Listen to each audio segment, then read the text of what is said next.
Queridas amigas, queridos amigos, nos conocemos hace mucho tiempo. Elegí desde niño mi vocación de hombre que cuenta cosas a los demás hombres, hombre que hace de testimonio, de testigo, de transmisor de noticias, hombre que habla con los hombres para saber qué hay en el corazón de cada uno y qué hay en sus cabezas y qué es lo que esperan y de qué se desesperan. En esa condición de servidor de ustedes, hoy me siento extraordinariamente feliz porque vengo precisamente a hablarles de uno de los hombres más extraordinarios que me ha tocado la suerte de conocer en esta vida. A ese extraordinario, ese fantástico personaje que yo descubrí y que después ya nunca he podido olvidar, y que no supe que íbamos a ser amigos y fuimos, sin embargo, los más grandes amigos de siempre. Y nunca volveremos a encontrar ustedes y yo un hombre como ese, que vivía para ustedes y para mí y para los demás hombres, porque a él solo, el hombre y sus problemas le preocupaban. Estoy hablándoles del gran Julio Cortázar. Mi obra personal fue hecha en la soledad, fue hecha en la pobreza, fue hecha sin el menor apoyo editorial, y que cuando los editores se despertaron a mis libros, a los libros de Fuentes, a los de García Márquez, a los de Vargas Llosa, se despertaron porque las primeras precarias y difíciles ediciones habían sido bruscamente leídas por un montón de gente que se las pasó de mano en mano, y los editores, que no son tontos y que están ahí para ganar dinero, comprendieron perfectamente que esos escritores había que editarlos. Ellos no nos inventaron a nosotros. Este es el volumen de la enciclopedia, biblioteca de la memoria literaria, donde están recogidas todas estas entrevistas de las que hemos venido hablando en otros días, de las que hablamos hoy, refiriéndonos exclusivamente al caso de Cortázar. Yo quiero decirles que Cortázar ha sido para mí el personaje más impresionante desde el punto de vista humano, no solo también desde el punto de vista intelectual y desde el punto de vista de la escritura y de la poesía, sino que es verdaderamente un hombre que pensaba solo en los demás hombres, en los pobres, en los necesitados. El dinero que ganaba lo hacía llegar hacia los pobres, al Socorro Rojo Internacional, a los enfermos. Un libro más es en cierta medida un libro menos en ese camino para irte acercando al libro final y absoluto que nunca escribes, porque te mueres antes, ¿no? Yo creo que ustedes deben participar de la emoción inmensa de estar con el maestro Cortázar y se sentirán más hombres y más agradecidos a una persona que fue tan desprendida, tan generosa y tan abierta como este inolvidable amigo, maestro, hermano, escritor, jamás superado. Vamos a estar con Cortázar nada menos, no pierdan ni un segundo, y que haya silencio, todo el silencio. Llenémonos de Cortázar.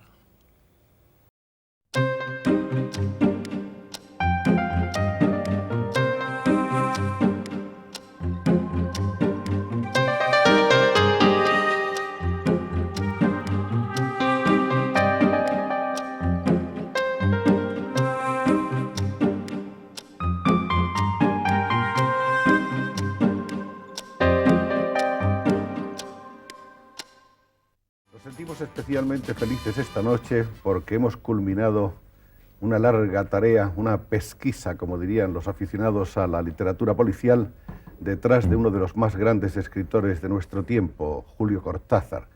Una pesquisa que se inició por los trámites normales, los canales telegráficos, telefónicos, postales, que fue después seguida de una persecución a través de la geografía, visitando una casa de campo que tiene en Segnon, casa que encontramos en ese instante absolutamente deshabitada, porque Cortázar había volado hacia México. Después en Nairobi, no sé cuántos viajes más, por fin un encuentro en la Feria del Libro de Frankfurt, y Julio, que aunque se resistía al principio tenazmente, aceptó por fin venir a estar aquí conversando con nosotros acerca de sí mismo y de su obra. Lo agradecemos mucho, querido Julio Cortázar. Muchas gracias por venir. La espera ha sido larga, pero valía la pena. Bueno, pues aquí me tienes. Vamos a ver, Julio. Queremos hacer una revisión de tu biografía y queremos también escuchar una serie de ideas tuyas acerca de tu propia obra. Según nuestras noticias, el nacimiento de Julio Cortázar se produce accidentalmente, en el sentido de que pudo ocurrir en cualquier otra parte, en Bruselas, a las 3 de la tarde del día 26 de agosto de 1914.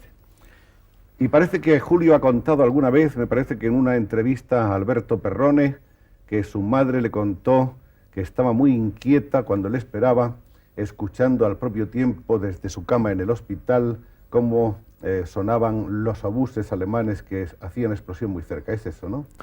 Es verdad, las circunstancias de mi nacimiento fueron nada extraordinarias, pero un tanto pintorescas, porque fue un nacimiento que se produjo en Bruselas como podría haberse producido en Helsinki o en Guatemala.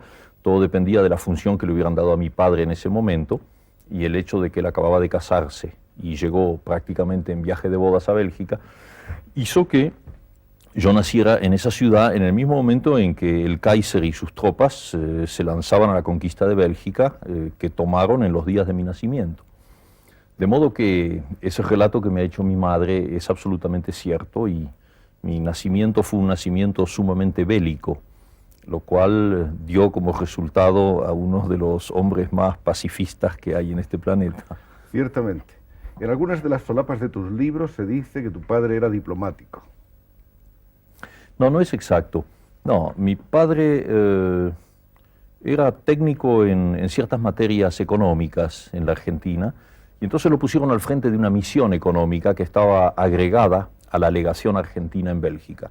Yo no sé si tenía cargo diplomático, estatuto diplomático, no lo sé. El hecho es que él trabajaba en la legación.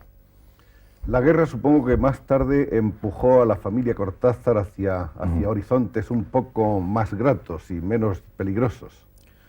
Bueno, la Argentina era un país neutral en la guerra del 14, como lo fue también en la Segunda Guerra Mundial.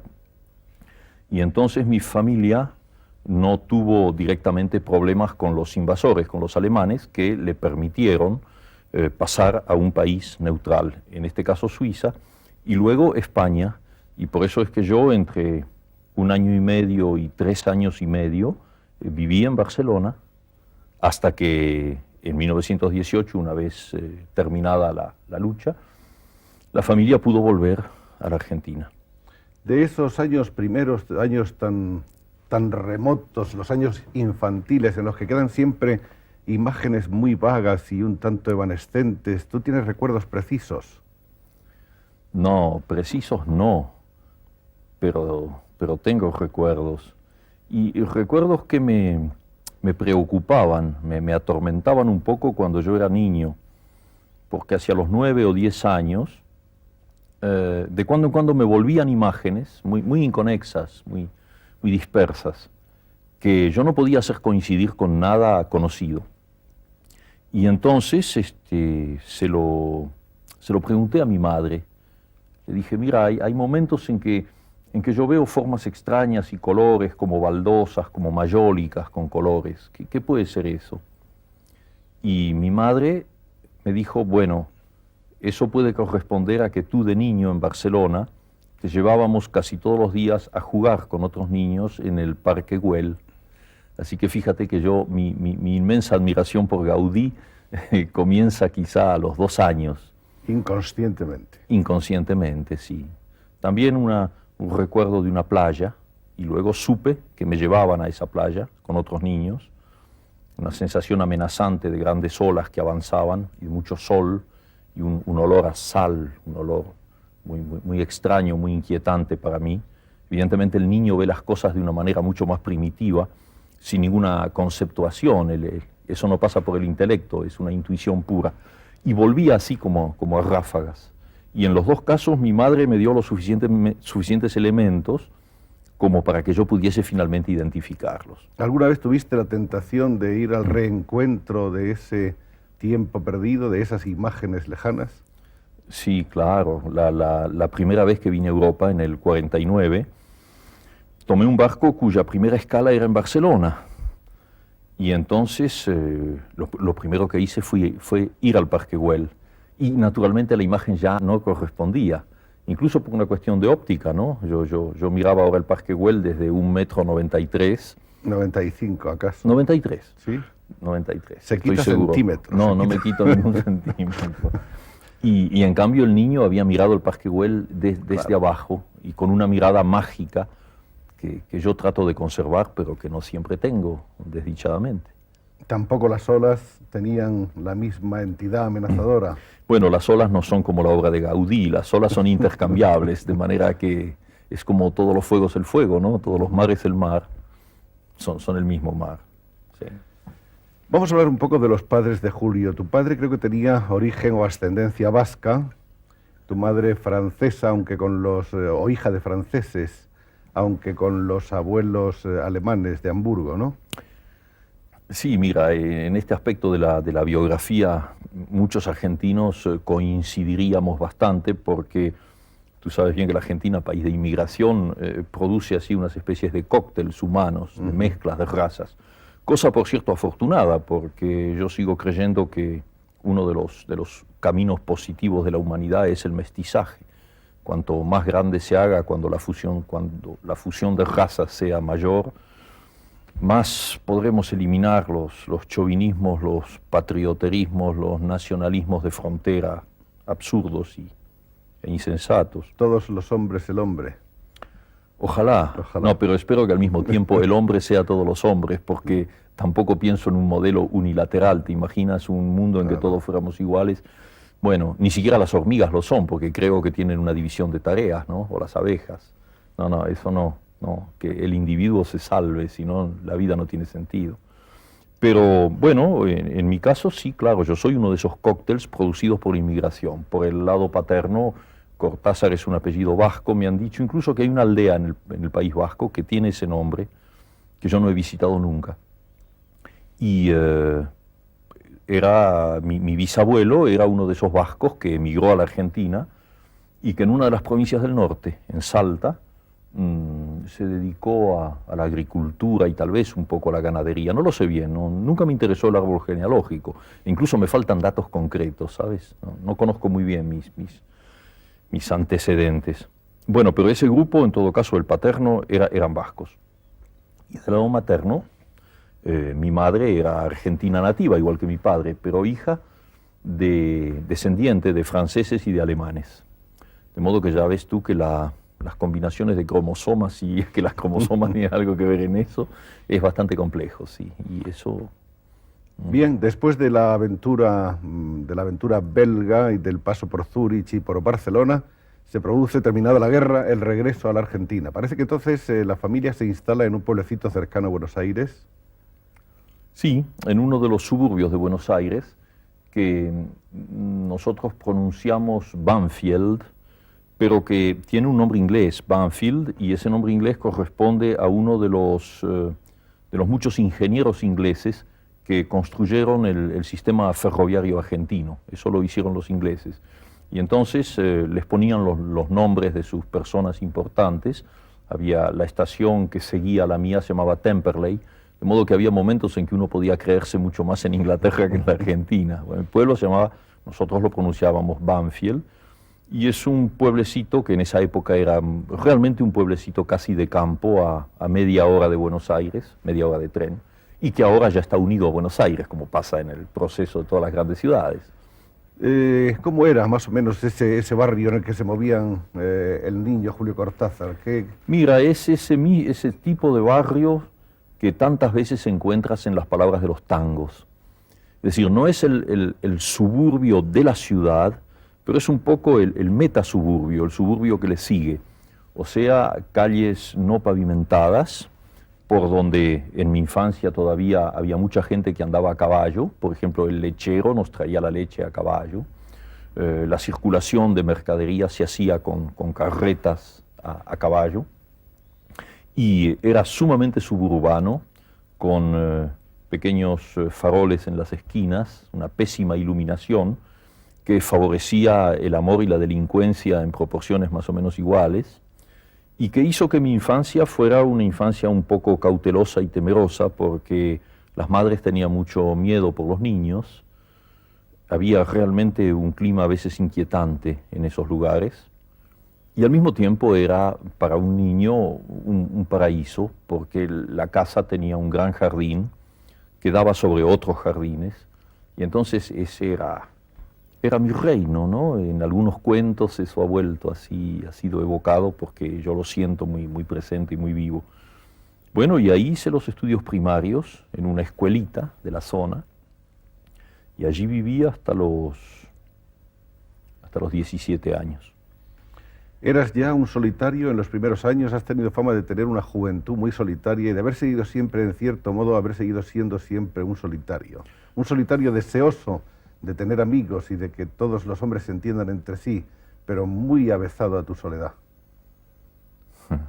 ¿Cuál es tu respuesta? ¿Estás o no de acuerdo con esa teoría? ¿Sí? Sí, mira, sí. Me da un poco de tristeza tener que contestarla porque evidentemente yo sé que hay una especie de desgarramiento en mí. Yo soy por naturaleza solitario. Me siento bien solo. Puedo vivir solo. Puedo vivir largos periodos solo. Y eso sobre todo en mi primera juventud, mi adolescencia, en mi primera juventud. Y luego ya aquí, viviendo en Europa, por otros motivos que ya tocan la historia y de los cuales supongo que hablaremos después si tú quieres, pues entonces digamos que descubrí a mi prójimo. Es decir, que en ese momento lo que yo reivindicaba un poco como un derecho y casi un orgullo, el hecho de que me dejasen en paz y que yo estuviera solo, se convirtió un poco en un sentimiento de culpa. Y entonces actualmente, bueno, tú sabes muy bien que yo trato de darme lo más que puedo cuando pienso que el hecho de darme no es totalmente inútil, que puede en algún plano tener algún sentido, haciendo eso y haciendo otras cosas que no tienen nada que ver con la literatura. Pero es un poco como la historia del Dr. Jekyll y Mr. Hyde, ¿comprendes? Bueno, digamos que el solitario es Mr. Hyde, el malo, y que Dr. Jekyll es el que trata de hacer alguna cosa. Entonces hay un continuo divorcio, una continua separación. Un enfrentamiento permanente. Hay un enfrentamiento y me sucede, y es algo que yo lamento, que a veces en grandes reuniones, en contactos humanos muy bellos, en que me siento muy bien y en que estamos haciendo cosas en común, hay un minuto en que Mr. Hyde me dice en el oído, hombre, ¿y por qué no estás escuchando un disco tranquilo en tu casa? ¿Comprendes? A veces Mr. Hyde tiene razón también. Bueno, yo pienso que sí. En todo caso, Mr. Hyde es mucho más responsable de todo eso que Dr. Jekyll. Dr. Jekyll ha hecho otras cosas. En esos años, entonces, los amigos son pocos. En la escuelita, después en los estudios primarios, en el bachillerato, en la carrera de magisterio, en el profesorado. Sí, los amigos fueron pocos, pero buenos. Bueno, yo eso creo que es un principio que toda persona sensata elige automáticamente, no soy ninguna excepción, o sea que frente a esa gente que llama amigo a cualquiera, tengo muchos amigos, en el momento de saber quiénes son esos muchos amigos, se descubre que no hay tantos. Es decir que desde niño yo preferí tener 2 o 3 compañeros con quienes me sentía en un nivel fraternal, con plena confianza para lo bueno y para lo malo. Y luego los demás, bueno, eran los compañeros así de trabajo, de juego. Y eso se continuó durante la adolescencia. Tuve muy pocos y maravillosos amigos, algunos de los cuales siguen siendo mis amigos, incluso algunos han venido a Europa y están ahí. Tu vocación literaria arranca desde el comienzo casi de tu vida, porque parece que a los 9 años habías escrito ya una novela que escribías en tu jardín, en ese jardín que has evocado, subiéndote a lo que parece a las ramas más sólidas de un sauce, de un viejo sauce. Estás muy bien informado realmente. Yo no sé por qué estoy aquí, porque para bastaría con que tú dijeras todo eso y ya estaría bien, ¿no? Tú, porque nosotros tenemos los puntos de referencia, pero hay que escuchártelo a ti. No, pero es que me gusta que estés tan bien informado, porque no hay nada peor que una entrevista en la que sientes que el que te está haciendo preguntas tantea, ¿no? Tantea sin saber bien por qué y cómo va a preguntar. Entonces tienes tú que ayudarlo y se convierte en una tarea casi humanitaria, lo cual no es muy simpático en este caso. No, es verdad y es bastante espantoso porque mi madre, eso yo lo sé por ella, me ha dicho que desde los 9 años, 8 o 9 años, había que pescarme por aquí, sacarme un poco al sol, porque yo leía y escribía demasiado.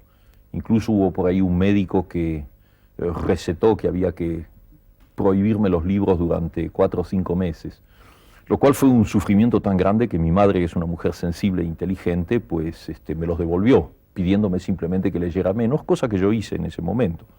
Sin duda era necesario que hubiera un mayor equilibrio. Y entonces sí, es verdad que a los 9 años yo escribí una novela. No tengo la menor idea de lo que es, pero sí que era una cosa muy lacrimosa, muy romántica, en la que todo el mundo moría al final. Yo he sido siempre muy sentimental y lo sigo siendo.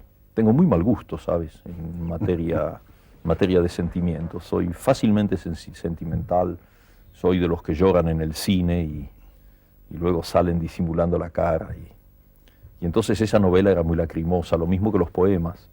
Escribía sonetos a mis compañeras de la escuela primaria, esas niñas con trencitas así, de las que yo me enamoraba fatalmente, con un amor que solo podía terminar en la muerte, ¿comprendes? La muerte de un niño. Y entonces todo eso está muy escondido por mi madre, porque sabe que si yo lo encuentro lo voy a quemar y entonces no quiere. Parece que tu madre dijo de esa novela, o por lo menos de algunos capítulos que leyó de esa novela, que no le parecía posible que la hubieras escrito tú y que sin duda estaba copiada de alguna parte. Mira, sí, ahí tocas un tema que fue un gran traumatismo para un niño, pero no se refiere a la novela. Yo había empezado a leer a Edgar Allan Poe, los cuentos, en español, porque yo no sabía otro idioma, y los poemas en la famosa traducción de Blanco Belmonte, que era la única que había en español en aquel entonces. Y bueno, todo eso me había aterrorizado, los cuentos, y conmovido los poemas. Y entonces escribí una serie de poemas que me imagino que eran un plagio involuntario, una imitación, una gran influencia. Bueno, esos poemas en realidad nadie los leyó, y luego desaparecieron no sé cómo, no los leyó nadie. Y seguía escribiendo algunos poemas en donde yo ya trabajaba un poco por mi cuenta. Y esa segunda serie cayó en manos de un pariente de la familia, un tío o algo así, que los leyó y que le dijo a mi madre que evidentemente esos poemas no eran míos, que yo los copiaba de alguna antología de poemas. Y me acuerdo siempre lo que fue para mí un dolor de niño, que es un dolor infinito y terrible, ¿no?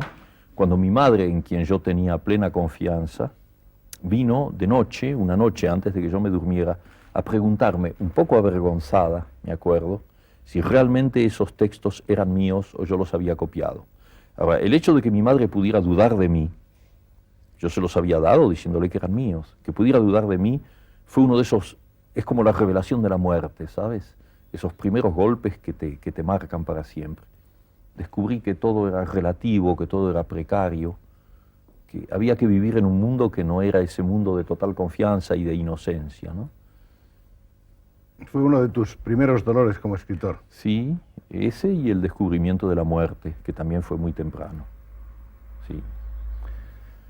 Parece que en esos años cuentas también en alguna de tus diversas entrevistas, porque hay una bibliografía tan extensa de Julio Cortázar, no solamente de libros, ensayos, estudios sobre su obra, sino también numerosas entrevistas, que es muy difícil recordar a quién fue hecha cada una.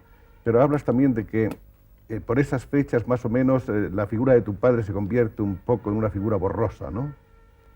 Bueno, estás utilizando un generoso y amable eufemismo, porque no es una figura borrosa, es una figura que desaparece totalmente. Desaparece. Yo tenía 6 años cuando mi padre se fue de mi casa para siempre, y en circunstancias que dejaron a mi madre en una muy mala situación económica y con 2 niños, una hermana mía que tiene 1 año menos que yo, mi único hermana, y yo, al cuidado de ella.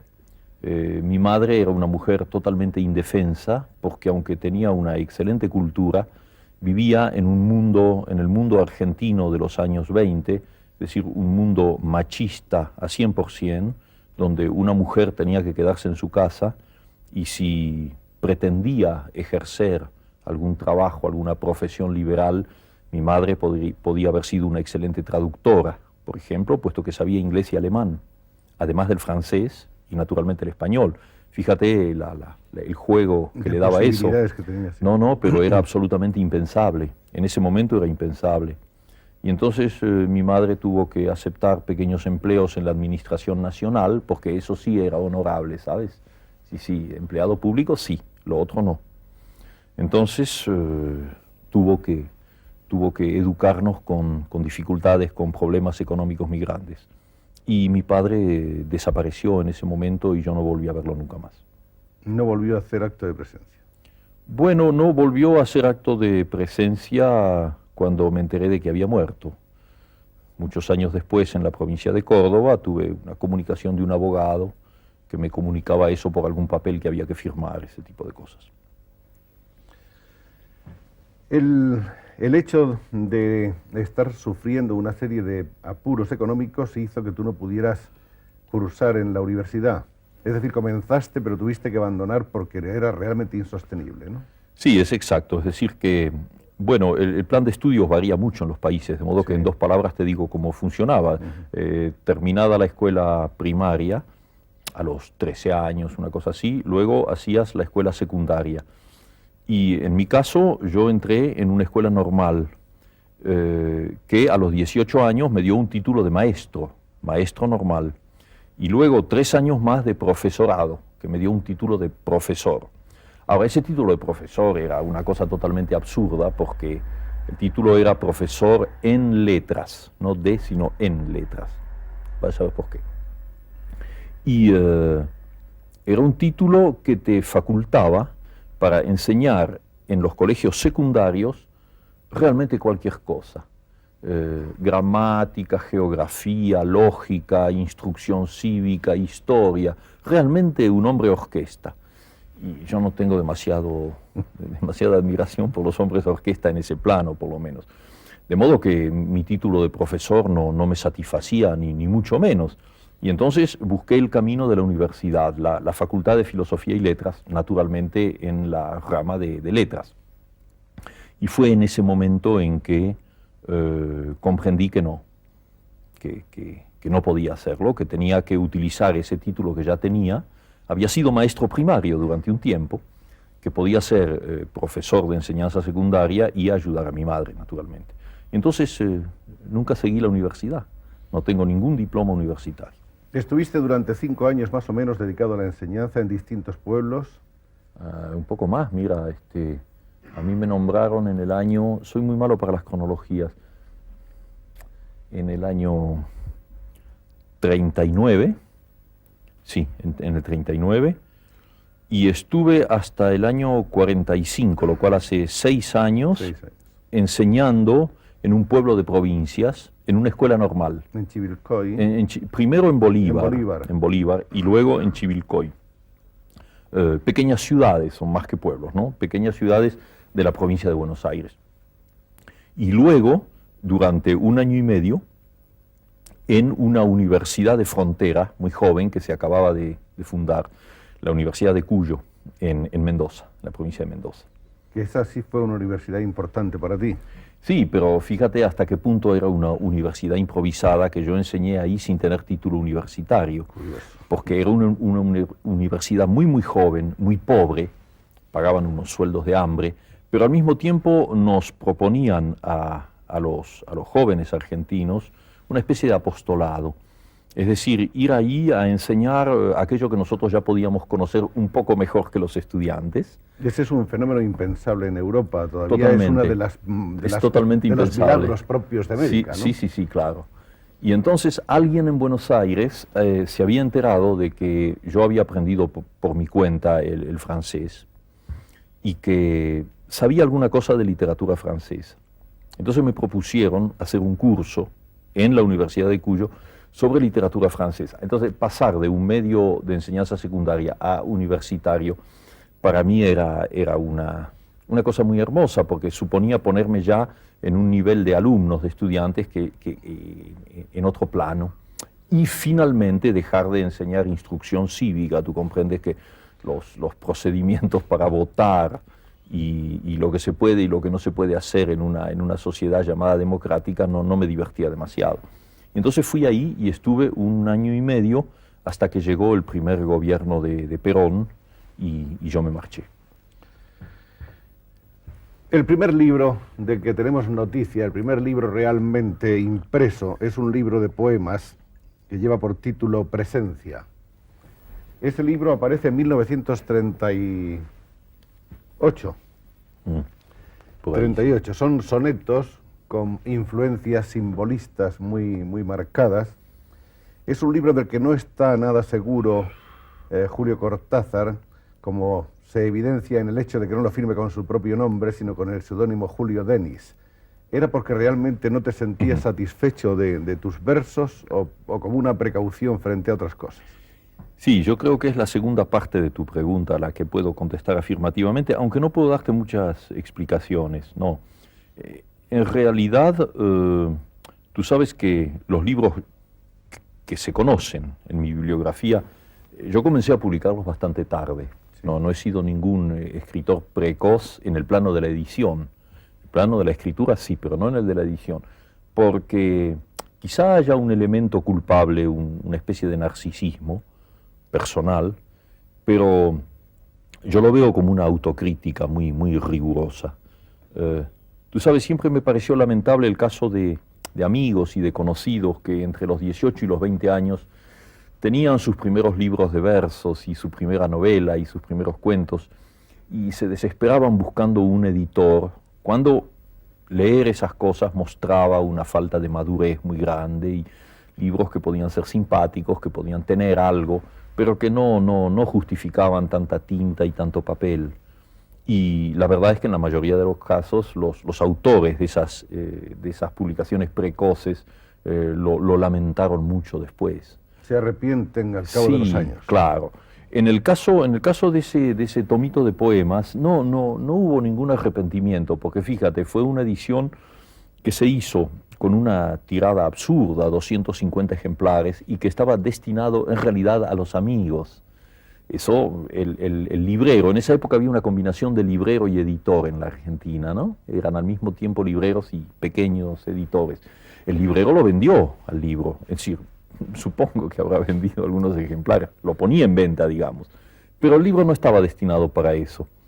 De modo que si yo lo escamoteo un poco en mi bibliografía es simplemente porque pienso que es la única transgresión al hecho de no querer publicar hasta no estar verdaderamente seguro de que, en fin, que en alguna medida valía la pena. Esa fue una de las obsesiones que durante largo tiempo alentaron en ti, la de no estar absolutamente decidido a lanzarte hasta tener una herramienta de trabajo de la que estuvieras absolutamente seguro. Tú querías, en fin, llegar a un dominio absoluto del lenguaje. Bueno, puesta así tu pregunta, sonaría un poco demasiado, digamos, a vanidad, a suficiencia. Es decir, esa idea de decir, bueno, hasta que yo no sea plenamente dueño de un estilo y de un campo mental y intuitivo suficientemente perfecto, no voy a publicar nada. No, las cosas no son así, ¿no? Digamos que es a medias. Yo sé muy bien que un escritor no llega nunca a escribir lo que él quisiera escribir y que cada libro nuevo, un libro más es en cierta medida un libro menos en ese camino para irte acercando al libro final y absoluto que nunca escribes, porque te mueres antes, ¿no? Son las etapas de eliminación de lo superfluo en alguna medida para llegar a lo absoluto. Bueno, pero las cosas no son así. Lo que yo tenía era una autocrítica bastante grande y me había fijado una especie de nivel, no por relación a modelos exteriores, aunque naturalmente tenía mis grandes admiraciones, Borges, por ejemplo, en ese momento, nuestro maestro en esa generación. No, pero esos eran modelos un poco platónicos. Así que personalmente yo tenía mi camino, sentía lo que tenía que decir. El nivel me lo fijaba yo mismo. Y entonces no estaba dispuesto a publicar cuentos que tenían fallas de estilo, cuentos que eran flojos en definitiva, y no los publiqué. Lo curioso es que teniendo esa preocupación por, lógicamente, alcanzar un idioma mejor, andando el tiempo, lo que demostró Julio Cortázar fue precisamente una afición por todo lo contrario, es decir, un deseo de rebeldía, de subvertir un poco ese lenguaje, digamos que hasta de degradarlo de su esteticismo para llegar a una forma coloquial, más directa y un poco desmitificadora, ¿no? Un extrañamiento de la palabra demasiado seria, demasiado solemne, demasiado rimbombante. Bueno, pero mira, eso es porque mi noción de estilo no coincide con la noción de estilo tal como se define en un diccionario y tal como se comenta interminablemente en las academias de este planeta. No, en absoluto, no. Mi noción de estilo es muy diferente. No es una noción, si me permites la palabra, áulica, así, una noción superior de estilo, no. Mi noción de estilo era una noción muy exigente precisamente porque ya en esa época yo sentía que si tienes alguna cosa que decir y no la dices con el exacto y preciso lenguaje con que tiene que ser dicha, pues de alguna manera no la dices o la dices mal. Entonces el estilo no es una cuestión de nivel de escritura.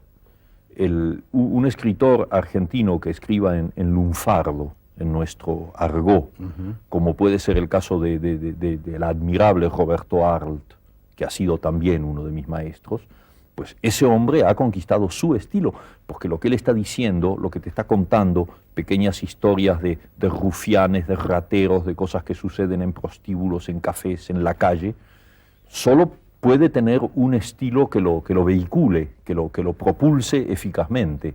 Y ese estilo no tiene nada que ver con el estilo de Enrique Larreta o el estilo de cualquiera de los escritores que miran hacia la academia. 1949, con un paréntesis que vamos a hacer ahora del 44-45, en el que parece que hay un libro de 700 páginas con pocas noticias sobre Keats y una novela, El examen, con una descripción de Buenos Aires más o menos en plena descomposición social y política, libro del que apenas se sabe gran cosa. ¿Ese libro es fácil de encontrar? No, el libro no, es que no existe. No existe. No, hay una o dos copias del manuscrito. Pero nunca fue editado. No, nunca fue editado, no. Entonces, volviendo a la edición, es el 49 cuando aparecen Los Reyes. Sí. Poema dramático mitológico en el que Cortázar nos propone una nueva variante del tema del Minotauro. ¿Cómo explicarías ese libro en este momento? Me gustaría decirte dos palabras antes a propósito de ese manuscrito, de ese libro que no se publicó. Es una de las nostalgias que me quedan, porque esa novela, que se llamaba El examen, fue escrita en efecto en esos años, y tal vez hubiera sido bueno que se publicara. Es decir, es un libro que ya estaba, para mí, dentro de mi nivel de exigencia personal, era ya un libro que se podía haber publicado. Y justamente volvemos a la cuestión del estilo, porque ese libro no fue aceptado por un editor de Buenos Aires, porque consideraron que era un libro que contenía demasiadas palabrotas y que se hablaba de una manera muy vulgar. La gente hablaba en la calle como se habla en Buenos Aires o se habla en Madrid y en cualquier ciudad. Y entonces fíjate el malentendido en materia de estilo. Es decir, que en ese momento todavía se consideraba que los libros tenían que ser libros limpios en un sentido puritano de la palabra. Y bueno, ese mismo editor luego se ha tirado de los cabellos años después, porque la publicación de ese libro hubiera quizá tenido una cierta incidencia en lo que estaba sucediendo en la Argentina en esa época. Pero en fin, no se hizo y no tiene importancia. En cuanto a los Reyes, bueno, eso es un caso muy extraño, ese librito, ese que tú has calificado de poema dramático o algo así. La idea del libro me nació en un colectivo. ¿Tú sabes lo que es un colectivo? Un autobús, ¿no? Sí, unos pequeños autobuses que habíamos. Un microbús donde nos metían como sardinas a 15 personas, pero que eran muy cómodos porque uno iba de un lado al otro, y eran muy baratos además. Y volviendo a mi casa, yo vivía en extramuros, bastante lejos del centro. Un día de golpe, así en un viaje en que te aburres, de golpe sentí toda la presencia de algo que resultó ser pura mitología griega, lo cual creo que le da razón a Jung y a su teoría de los arquetipos, ¿no? En el sentido de que todo está en nosotros, que hay una especie de memoria de los antepasados y que por ahí un archibisabuelo tuyo que vivió en Creta 4000 años antes de Cristo, pues a través de los genes y de los cromosomas te manda así algo que corresponde a su tiempo y no al tuyo. Y tú, sin darte cuenta, escribes un cuento o una novela y en realidad estás transmitiendo un mensaje muy, muy antiguo y muy arcaico. No tengo otra explicación que dar, aparte de que es muy bonita, tú admitirás. Sí. No tengo otra explicación que dar, porque en ese momento yo no tenía preocupaciones de tipo mitológico, ni mucho menos. Me interesó siempre la literatura griega y la mitología, pero no al punto de identificarme así.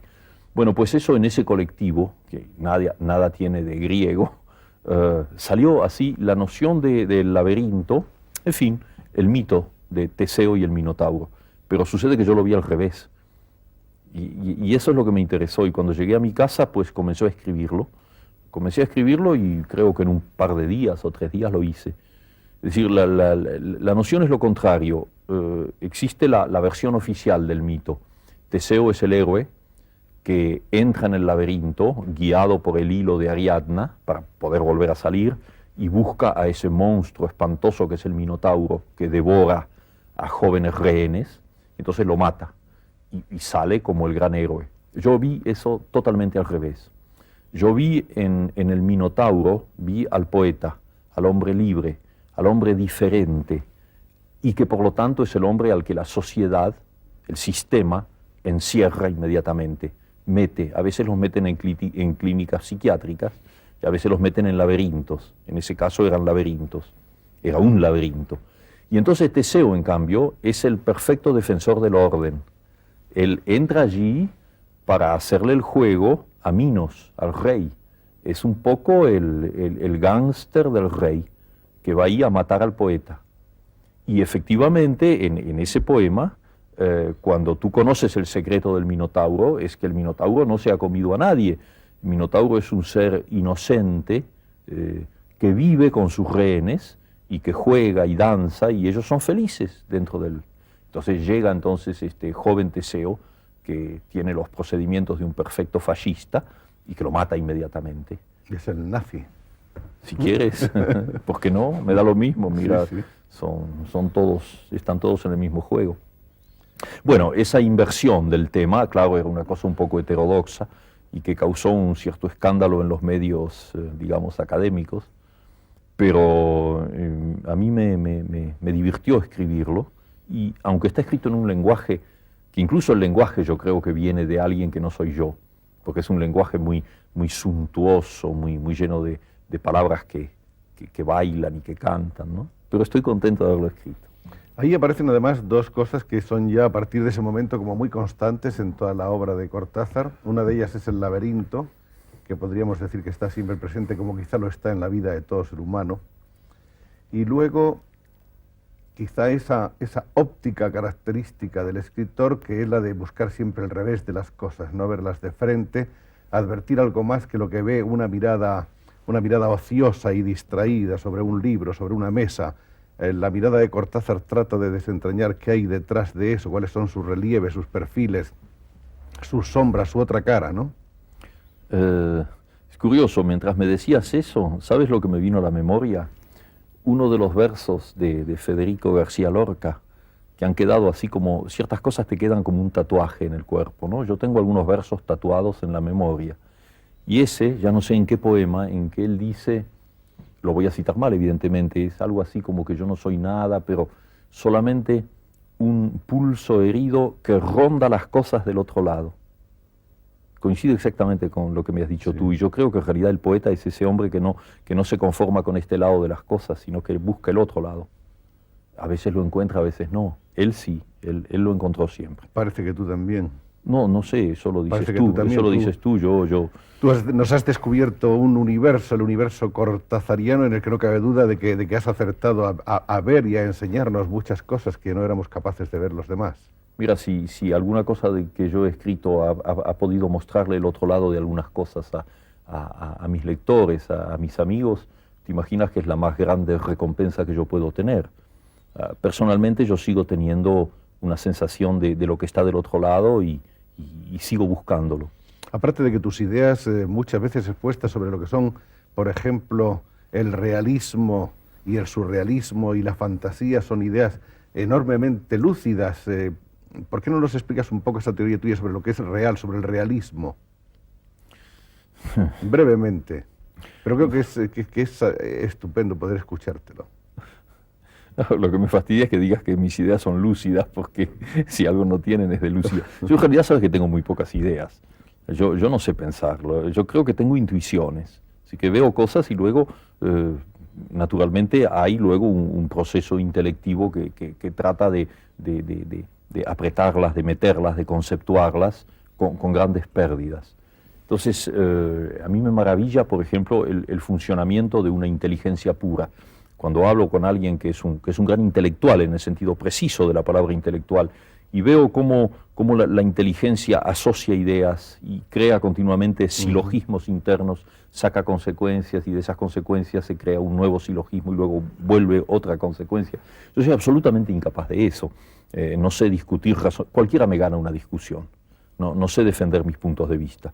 Pero cuando escribo, en todo caso hay otro camino. Es decir, es un camino así de entrevisiones, de ventanas que se abren un poco y ahí hay algo y de alguna manera lo digo. Y tengo la impresión de que mi contacto con los lectores se hace por ese camino y no por el camino de las ideas.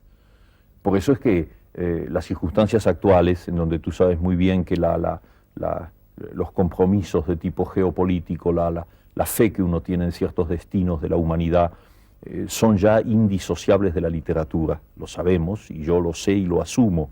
Pero sucede que a veces, dentro de esa línea, tengo que escribir textos que deberían ser ensayos, que deberían ser reflexiones. Y ahí estoy verdaderamente muy perdido. No me siento cómodo porque no soy un hombre de ideas. Todas esas cosas que se pretende que yo escriba en forma de ensayos, yo las haría pasar mejor, estoy seguro, en un poema o en un cuento. Lo que pasa es que, claro, también hay una especialización en los lectores y hay gente que busca cosas concretas, certidumbres.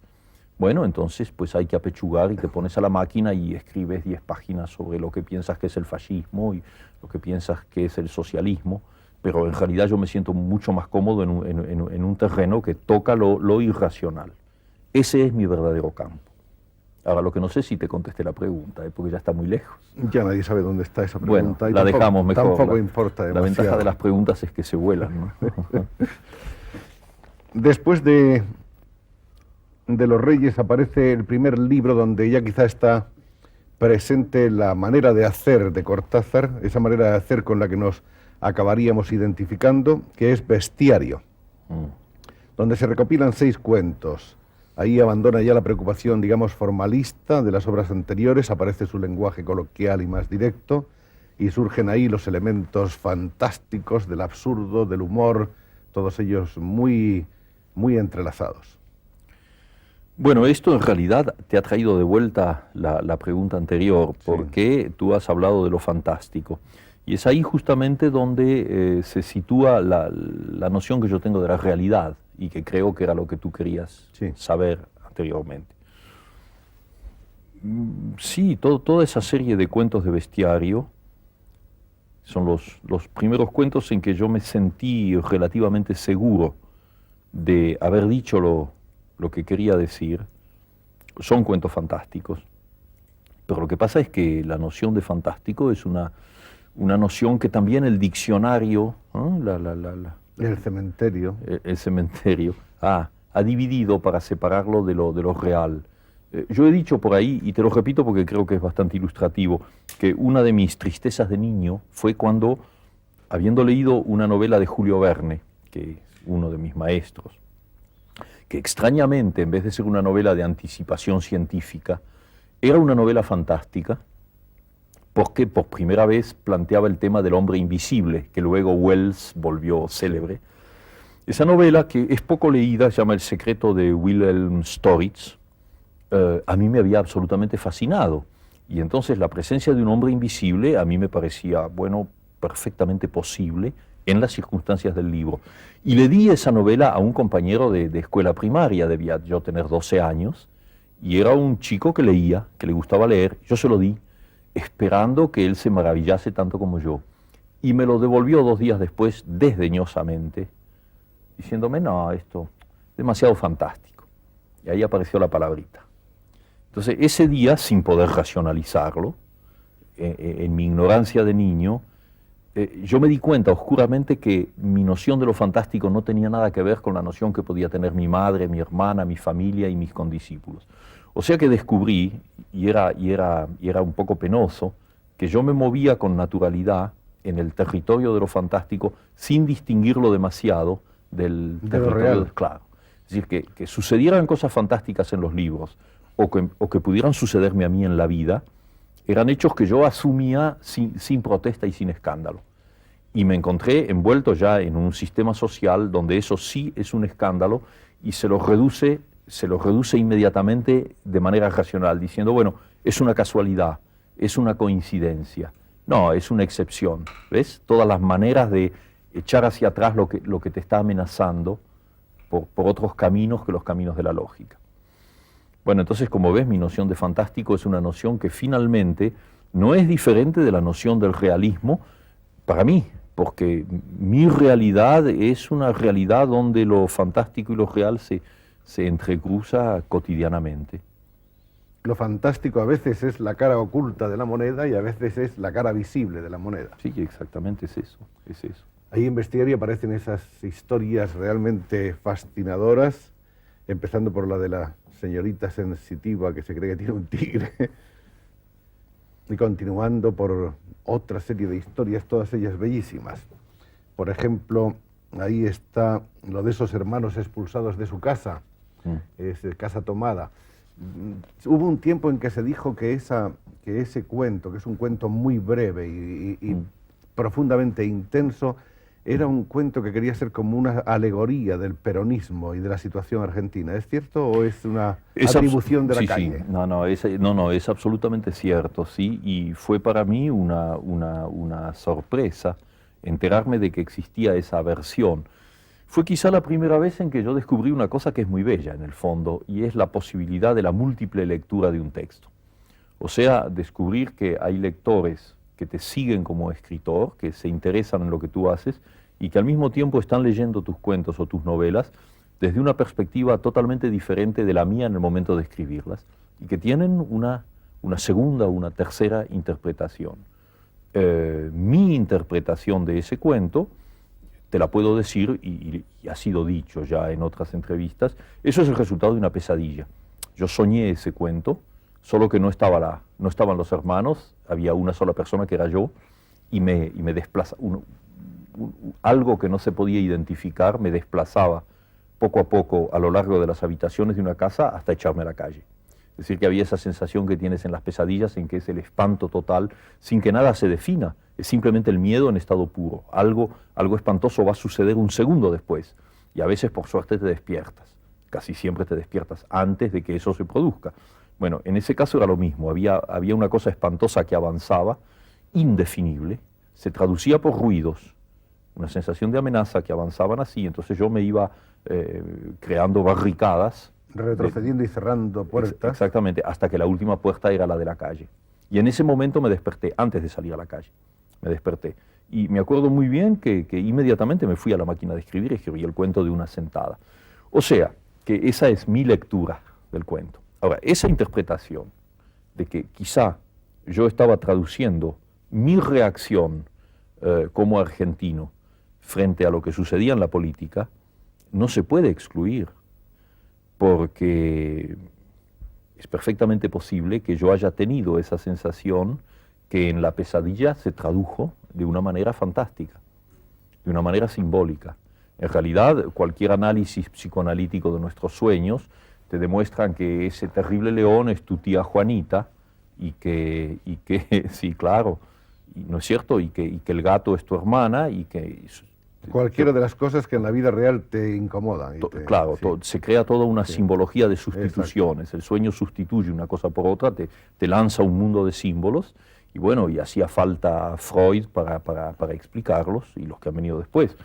Entonces, a mí me parece válido como posible explicación, no es la mía, en todo caso. Tú eres uno de esos escritores más o menos, en fin, de horario fijo, o que solamente escribe cuando tiene la absoluta necesidad de escribir, si escribes en la calle o en la casa, si te puedes aislar en un café o necesitas del silencio. A veces tú has dicho que los cuentos no sabes si los has escrito tú o te los ha dictado alguna voz misteriosa y que te has sentido como en un estado que llaman los franceses état second, que es algo así como un equilibrio entre la abstracción y la concentración, ¿no? Sí, mira, tu pregunta contiene un montón de cosas, pero la podemos sintetizar un poco. Bueno, es partiendo de la noción de horario, ¿comprendes? No tengo ninguna noción de horario, me resulta insoportable. Nunca he querido, en la época en que tenía que ganarme la vida con algo que nada tenía que ver con la literatura, nunca aguanté los horarios. Siempre me busqué un tipo de empleos que supusieran 2 o 3 horas de trabajo a lo sumo, aunque te pagaran muy poco, porque luego después salías a la calle y eras tú, ¿no? Entonces, en el trabajo literario es lo mismo. Yo no soy absolutamente nada disciplinado. Cuando estoy atrapado por un texto, tú ves, por ejemplo, en este momento hay un cuento que camina por algún lado, que empecé a sentir en Londres, donde estuve hace unos 15 días, y que ha continuado en París y que se vuelve obsesivo aquí en Madrid. Y entonces lo estoy escribiendo en diferentes pedazos de papel, entonces va saliendo así, sabes, por momentos, pero sin ninguna sujeción a horario, porque de alguna manera el cuento ya está escrito.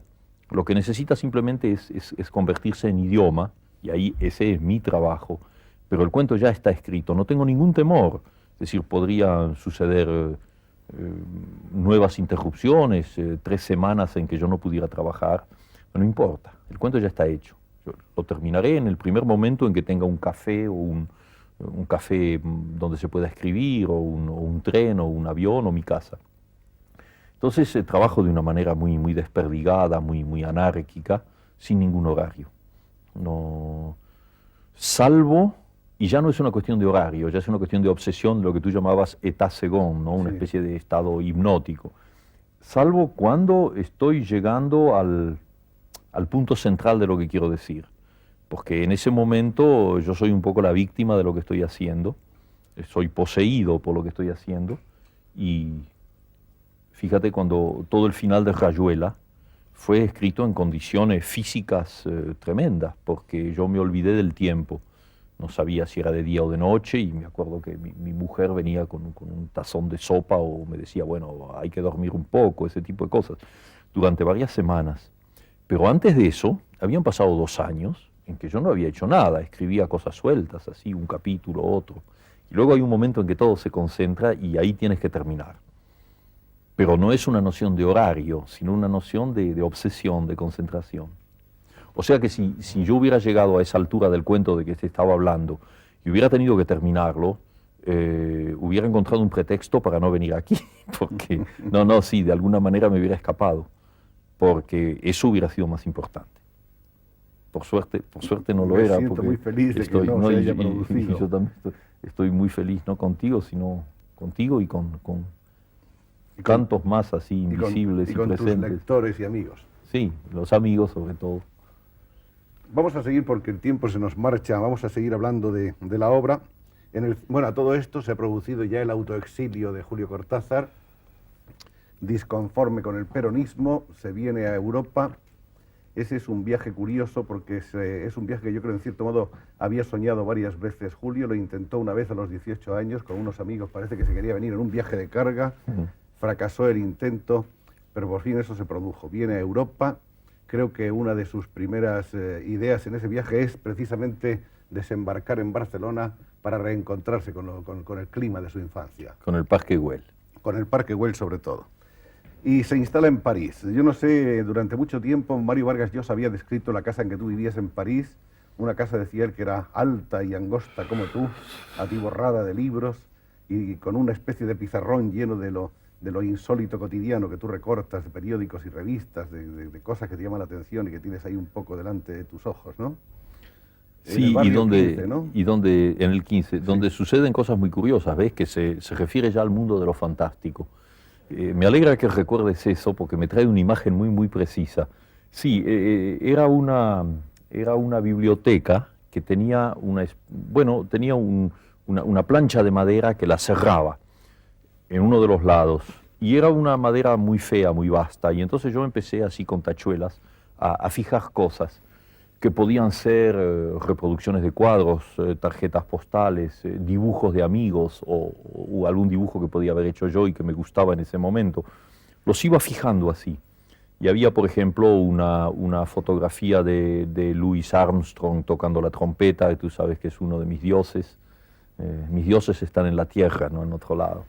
Y había una serie de cosas que se habían ido así acumulando de lo alto hacia lo bajo, pero a lo largo de un año. Y una noche estaba yo leyendo y miré ese conjunto de cosas. Y entonces, te aseguro que tuve miedo, porque vi lo siguiente. En lo alto, en una de las imágenes, que era un cuadro, me acuerdo muy bien, una pintura de Klimt, una de esas mujeres así muy, muy lujosas, llenas de pectorales y joyas, cuadro de Klimt, había una línea que bajaba por la figura.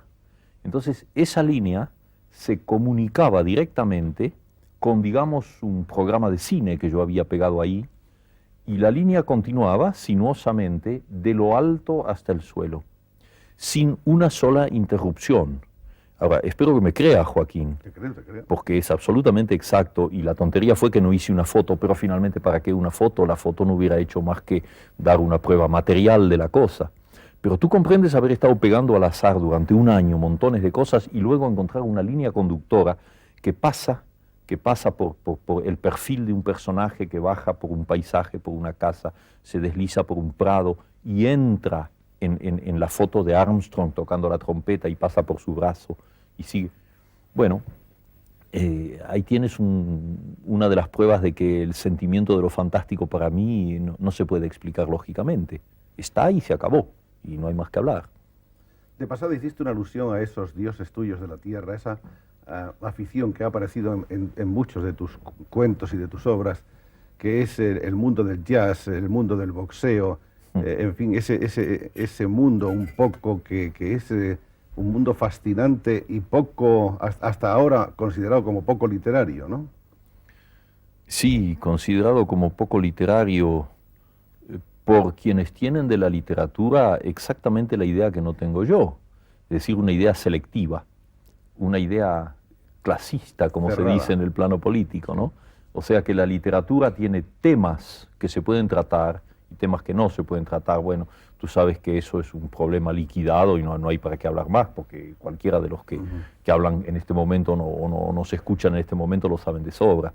El jazz es para mí, la música en general, y el jazz en particular, es una especie de presencia continua, incluso en lo que yo escribo. Tú sabes muy bien que lo he dicho, además. Mi trabajo de escritor se da de una manera en donde hay una especie de ritmo que no tiene nada que ver con la rima y con las aliteraciones. No. Es una especie de latido, ¿no? De swing, como dicen los hombres de jazz, una especie de ritmo que si no está en lo que yo hago, es para mí la prueba de que no sirve y hay que tirarlo y volver, hasta finalmente conseguir, lo cual me plantea, dicho sea de paso, problemas con las traducciones, porque no siempre los traductores pueden encontrar el mismo ritmo al hacerlo. Sí. Pero esta vez me acuerdo de una parte de tu pregunta, y es cuando hablaste del autoexilio, mi venida a Europa.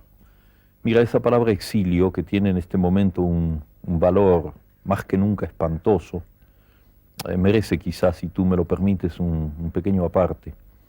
Yo nunca me consideré un exilado o exiliado, nunca he sabido cómo se dice de las dos maneras, por lo visto, tal vez. Yo digo exilado. Nunca me consideré un exilado porque yo me fui de la Argentina porque me dio la santa gana, y me quedé en París también por los mismos motivos y volví con mucha frecuencia a la Argentina a ver a mis amigos y ver a mi gran amiga la ciudad, ¿no? O sea, las ciudades son como las mujeres, esas ciudades de las que te enamoras y son el amor de tu vida, y como yo no soy excesivamente monógamo, pienso que se pueden tener muchas ciudades que se aman al mismo tiempo. Entonces esa vuelta a Buenos Aires nunca tenía nada que ver con un exilio. Yo era simplemente alguien que viajaba afuera y vivía afuera y luego volvía. Bueno, desde hace algún tiempo sé que soy un exilado. Ahora sé que soy verdaderamente un exilado, en el sentido más patético y más terrible de la palabra. Pero mi caso personal no interesa. Lo que es terrible es asistir todos los días a esa diáspora, a ese exilio, a esa inmensa cantidad de compatriotas míos y después de compatriotas latinoamericanos. Tú sabes que yo estoy muy contento de ser argentino, pero lo que yo soy es latinoamericano. Cosa que molesta incluso a muchos argentinos, porque las nociones de patriotismo lamentablemente juegan demasiado actualmente. Yo soy un latinoamericano y entonces siento esa cosa espantosa de ese exilio cotidiano, los uruguayos, los chilenos, los argentinos, bolivianos y tantos más, y paraguayos y brasileños, la lista es larga, tú lo sabes, todo el Cono Sur. Esa gente que viene aquí en condiciones espantosas, buscando amigos. Yo sé que en España los exilados latinoamericanos están encontrando amigos, lo sé también que hay problemas porque llegan en tales cantidades que no siempre es posible dar abasto y solucionarlo. No sé, mira, yo lo que espero es que en España se piense que cuando en los años del 36 al 39, no tengo necesidad de decir más, ¿no? La cantidad enorme de españoles que llegó a la Argentina, yo era joven en esa época, y los veíamos llegar, y ellos mejor que yo podrán decirte cómo fueron recibidos, aceptados, cómo se fundieron con nosotros, cómo no hubo ningún problema. Me dirás que las situaciones eran distintas, que nosotros somos un país de inmigración, que teníamos más facilidades de aceptación. España o Francia o Alemania no las tienen, las tienen en menor cantidad, porque son países un poco colmados, los cupos, hablemos materialmente, están colmados. Pero algo me dice, en un plano visceral, que en todo caso en España no se olvidará que entre el 36 y el 39, ustedes, los españoles, nuestros hermanos españoles, encontraron una casa en la Argentina. Final del juego, 1956, 9 relatos que se completan con otros en 1964. Hay unos cuentos ahí en los que por medio de sueños los personajes llegan a viajar a través del tiempo y del espacio. Este es un año importante en el que aparece también una gigantesca traducción de las obras de Edgar Allan Poe que te llevó un largo tiempo de trabajo. Bueno, pero tú has hecho una exposición, pero no me has hecho una pregunta, de manera que me quedo un poco colgado. Lo de Poe lo tradujiste inmediatamente de llegar a Europa. No inmediatamente. No, yo estaba viviendo ya en París. Vivías en París. Acababa de casarme y vivía en París en condiciones económicas muy difíciles, realmente muy penosas, pero sin problema, porque yo era más joven, aunque ya no era un joven, pero me sentía, bueno, siempre me siento muy joven, pero en ese momento más, claro.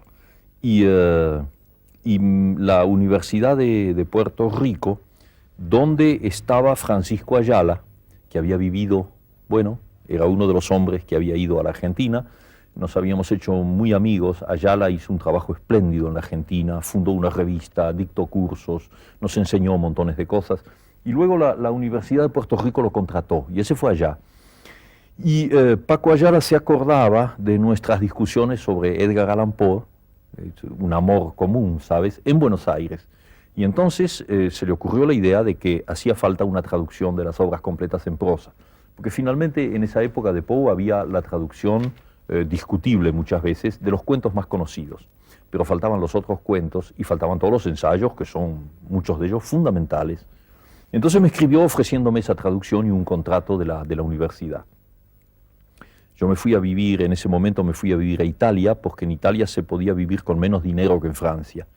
Y una traducción tiene esa gran ventaja, tú sabes, un traductor es como un caracol, se va con su casita a todos lados, con su máquina de escribir y no necesita estar en un sitio determinado. Y ahí entonces me pasé un año traduciendo bastante empecinadamente, porque eso sí era además un problema económico, pero sobre todo era un problema de amor, de un contacto por primera vez a fondo con un escritor como Poe. Y hice esa traducción que se publicó en la Universidad de Puerto Rico y que no salió de un ámbito académico, porque eran esos tomazos pesados y supongo que bastante caros. Y luego, últimamente en España, tú sabes que se publicó en edición de bolsillo, en diferentes volúmenes, que yo revisé y puse al día y completé. Y ha sido una de las cosas que he hecho con más gusto en este mundo, en esta vida, traducir a Poe. En 1959 aparece Las armas secretas, colección de cuentos largos o novelas cortas con un recurso técnico que luego se utilizará otras veces, que es la superposición de planos en el tiempo y en el espacio. De manera que una alcoba parisiense y un circo romano pueden en cierto modo estar simultáneamente en la acción. Están a veces. Están a veces. De esta obra, de Las armas secretas, forma parte El perseguidor. Bueno, por aquí deben estar, hay una serie, en este tomo, por ejemplo, de relatos, está recogido también Las armas secretas. Este es un tomo en el que las armas secretas aparecen en volumen. Ahí aparece el tomo del Perseguidor, que es uno de los libros fascinantes de Julio Cortázar, sobre la figura de un famoso saxofonista que en la historia se llama Johnny Carter, pero que me parece que en la realidad se llamó Charlie Parker. Sí, exacto. Y que en cierto modo fue un poco el antecedente de Rayuela. Sí, desde luego. Ahora, como me sucede a mí con bastante frecuencia, y ya lo sabes por todo lo que te he estado diciendo, el hecho de que El perseguidor fuera un antecedente de Rayuela es algo que yo descubrí mucho después, después de haber escrito Rayuela. Pero finalmente lo vi, eso lo sentí. Es verdad, El perseguidor es un poco una rayuelita, ¿comprendes? Es un primer germen. O sea que el personaje de Johnny Carter es ya un poco Oliveira en Rayuela. Es decir, mi problema cuando escribí ese cuento es que yo no quería utilizar con la facilidad que eso da un personaje muy intelectual, un gran artista, como ha hecho Thomas Mann, y esto no es una crítica, él lo hace en su punto de vista, para el Doctor Fausto o para La montaña mágica, tomar siempre personajes muy evolucionados intelectualmente. Entonces es relativamente fácil poner los grandes problemas en sus bocas. Esa gente discute por todo lo alto.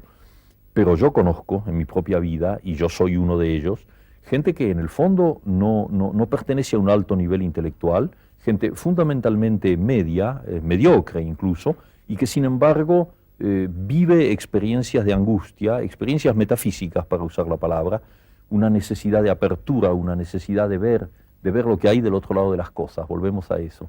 Y entonces, cuando leí la biografía de Charlie Parker, a quien yo admiraba inmensamente como músico, sucedió que una serie de cosas que él había hecho a lo largo de su vida, y que luego se ven en el cuento, coincidían exactamente con esa idea que yo andaba buscando y que no encontraba. Entonces era bastante natural que yo al mismo tiempo asimilara un músico a quien yo amaba estéticamente y que al mismo tiempo se convertía en mi personaje. Le cambié un poco el nombre, pero en la dedicatoria está la clave, que se trata de... Aparece después, en 1960, la primera novela de Julio Cortázar, Los premios. Los premios, como saben todos nuestros oyentes, es la historia de un crucero en barco que hace un grupo de personas a las cuales les ha correspondido el viaje en una especie de concurso o de lotería. Es en realidad un libro muy inquietante, porque es una especie de un viaje en realidad hacia el fondo de uno mismo por parte de cada uno de los pasajeros, y en cierto modo una invitación a que cada lector haga también el viaje hacia el fondo de su propia entidad. ¿Qué impresión ahora, al cabo del tiempo, puedes decirnos que tienes con respecto a los premios?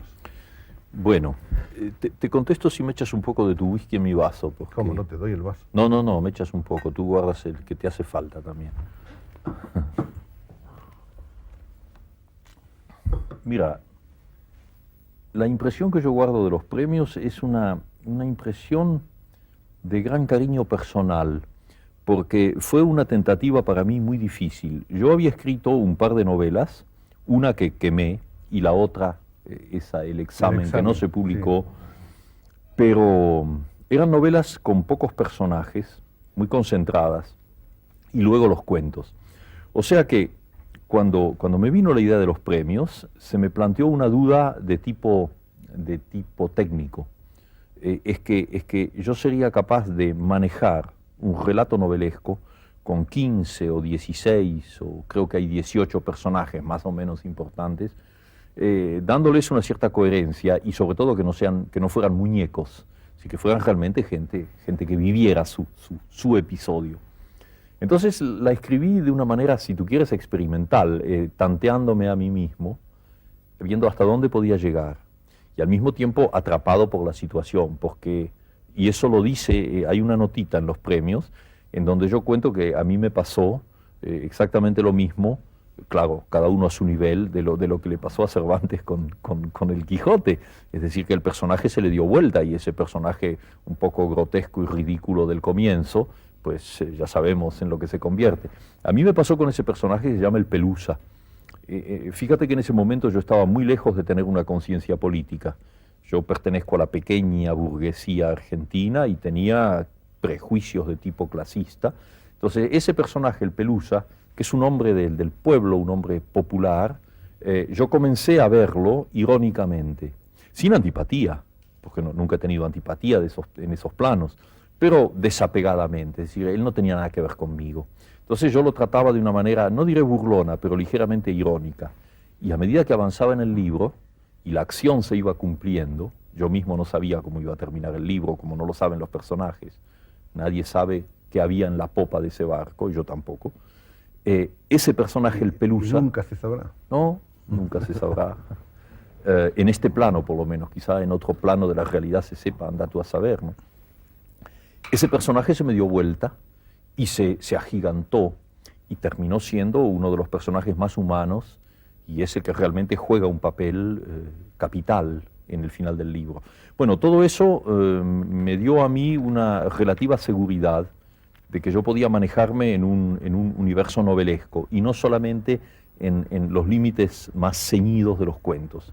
Y por eso cuando llegó la hora de Rayuela no tuve inhibiciones. Sí, yo ya sabía que podía dejar salir a la gente y verlos vivir. Hablemos ahora de Historias de Cronopios y de Famas, que es otro libro que aparece en 1962 alternando el relato breve, la simple viñeta, el ensayo lírico. En este libro es donde se encuentra el famoso manual de instrucciones, en fin, para subir una escalera, las propiedades raras como la de ese sillón especial para morirse, y las historias de los cronopios, que quizá convendría aprovechar para que tú explicases un poco qué es efectivamente el cronopio. Sí, bueno, el problema conmigo, ya te has dado cuenta, es que cuando me piden explicaciones es a pura pérdida, porque a mí me cuesta mucho explicar cosas que no me las explico yo mismo. Lo que te puedo decir es cómo nacieron los cronopios.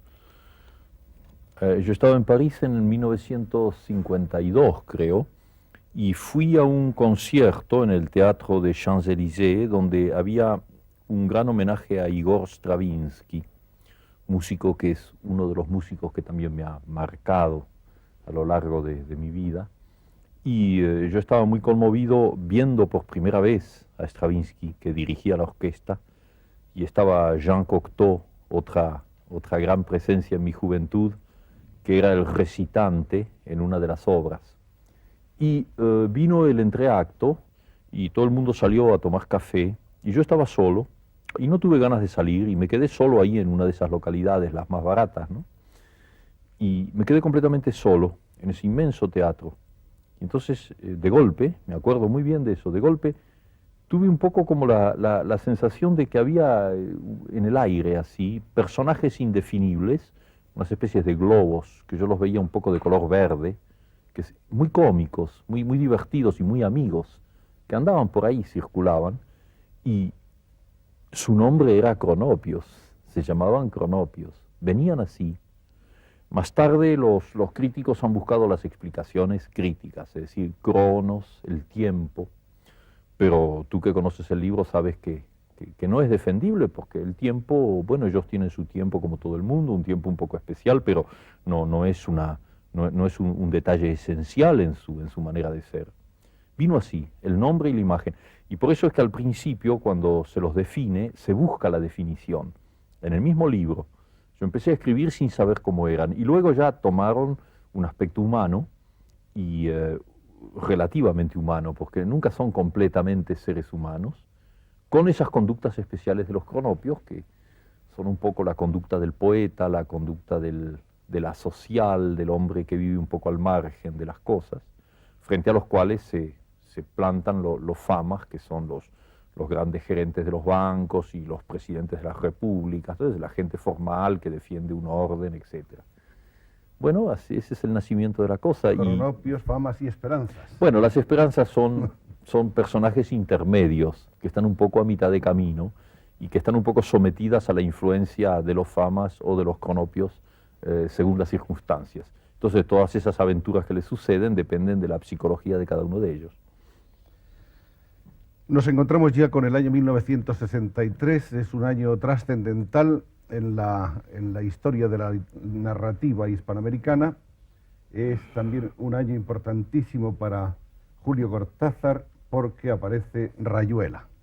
Rayuela, considerada por toda la crítica como uno de los 2 o 3 grandes libros que ha dado nuestra literatura en idioma castellano en muchísimo tiempo. Aquí hay algunas de las ediciones, esta es una edición argentina, esta es una edición reciente hecha aquí en España.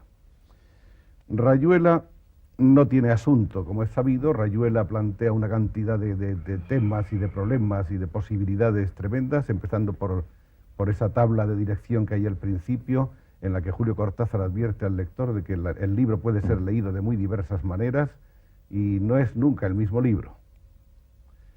¿Qué es, visto ahora desde la perspectiva, pasados ya 14 años desde el nacimiento de Rayuela, qué significa para ti exactamente? No creo que sea demasiado fácil sintetizar algo que de alguna manera es la experiencia de toda una vida y la tentativa de decirla, de llevarla a la escritura. Pero sí puedo darte algunas ideas un poco generales. Cuando dicen algunos críticos que es una antinovela, ¿tú estás de acuerdo? No, yo no creo que sea una antinovela, porque la noción es muy negativa, antinovela. Claro. Parecería casi una tentativa un poco venenosa de destruir la novela como género, si dices antinovela. No, y no es eso, al contrario, es la tentativa de buscar nuevas aperturas, nuevas posibilidades novelescas. Pienso que la novela es uno de los vehículos literarios más fecundos y que incluso en nuestro tiempo tiene una vigencia muy grande. No hay más que imaginar el número de lectores que tienen las novelas. No es eso.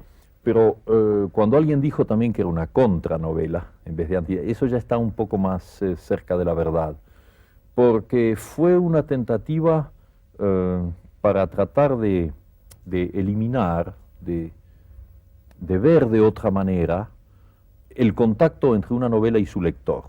Finalmente, cuando tú me preguntas por la novela, deberías preguntarme sobre los lectores de la novela, porque ahí sí, aunque yo no pensaba individualmente en lectores, toda la tentativa del libro, y creo que se nota desde el comienzo, es una tentativa destinada a que la actitud del lector que lee novelas se modifique. La actitud del lector que lee novelas es en general una actitud pasiva, porque hay un señor que ha escrito un libro y tú lo tomas y lo lees de la página 1 a la 300 y entras en el juego de la novela y entonces estás en una actitud pasiva recibiendo el 100% de lo que esa novela te da. Tienes tus reacciones parciales, por ejemplo, puede no gustarte y abandonarla o puedes encontrarle aspectos positivos o negativos, pero estás metido en el clima.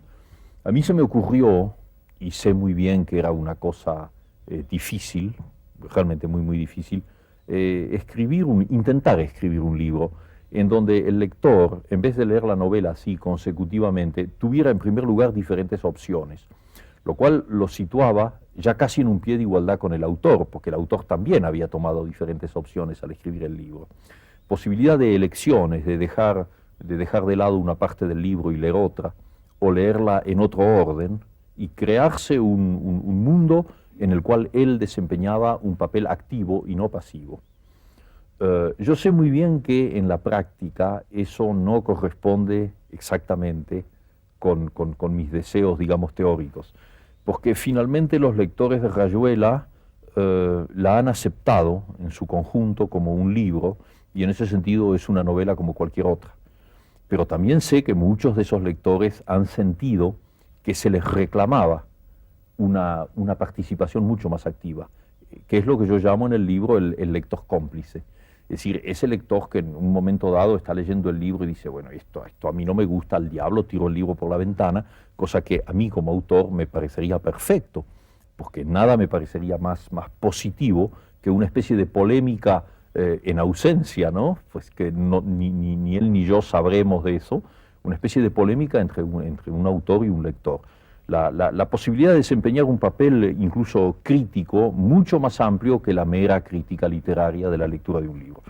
Esa es un poco una de las finalidades. Ahora, el segundo motivo de Rayuela me tocaba a mí directamente. Ese libro es una tentativa para ir hasta el fondo de un largo camino de negación de la realidad cotidiana y de admisión de otras posibles realidades, de otras posibles aperturas.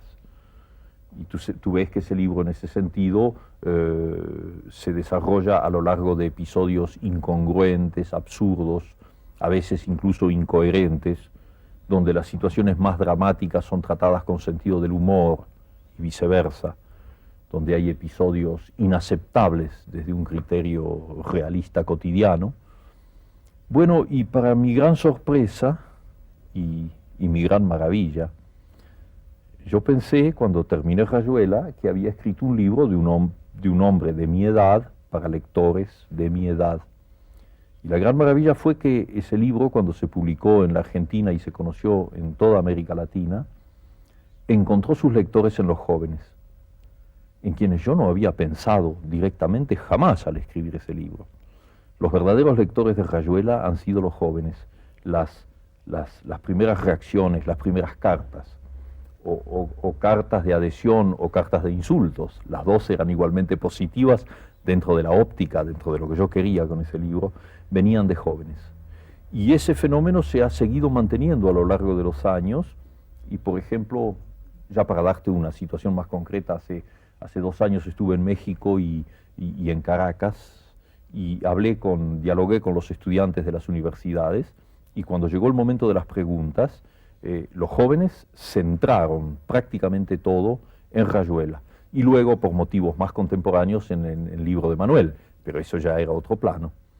Entonces la gran maravilla para un escritor es haber escrito un libro pensando que hacía una cosa que correspondía a su edad, a su tiempo, a su clima, y de golpe descubrir que en realidad planteó problemas que son los problemas de la generación siguiente. Me parece una recompensa maravillosa y sigue siendo para mí la justificación del libro. Rayuela ha sido, por decirlo así, la consagración universal de Julio Cortázar, y por otra parte todo el mundo considera, yo me cuento entre ese todo el mundo, que es uno de los libros más fascinantes que puede leer el hombre de hoy. Entonces, desde el punto de vista del autor que ha logrado llevar a cabo ese empeño, me imagino que la satisfacción tiene que ser importante. Mira, el límite de mi satisfacción acabo de dártelo, al contestarte tu pregunta anterior. Cosas como la consagración universal realmente me son profundamente indiferentes. No sé por qué quiere decir la consagración universal. Lo único que cuenta para un escritor como yo es que un día, cuando abro las cartas que me llegan cotidianamente, haya la carta de una niña de Guatemala o de un muchacho de la Argentina o de una maestra de España o de un francés de provincia o de la capital, en que me dice 2 o 3 cosas que prueban. Bueno, eso supone que has ensanchado de una manera increíble tu audiencia. Bueno, de acuerdo, eso te lo acepto. Pero lo que me molesta es esa noción de consagración universal que que huele tanto a estatua ya con su pedestal y artículo en el diccionario y academia, ¿comprendes? Bueno, no hay ningún peligro que yo entre a una academia, ¿no? Eso está totalmente excluido, pero en fin. Bueno, sabemos que Julio Cortázar no persigue la academia ni persigue la consagración, aunque le llegue el éxito, digamos, general y multitudinario. 1966, Todos los fuegos el fuego.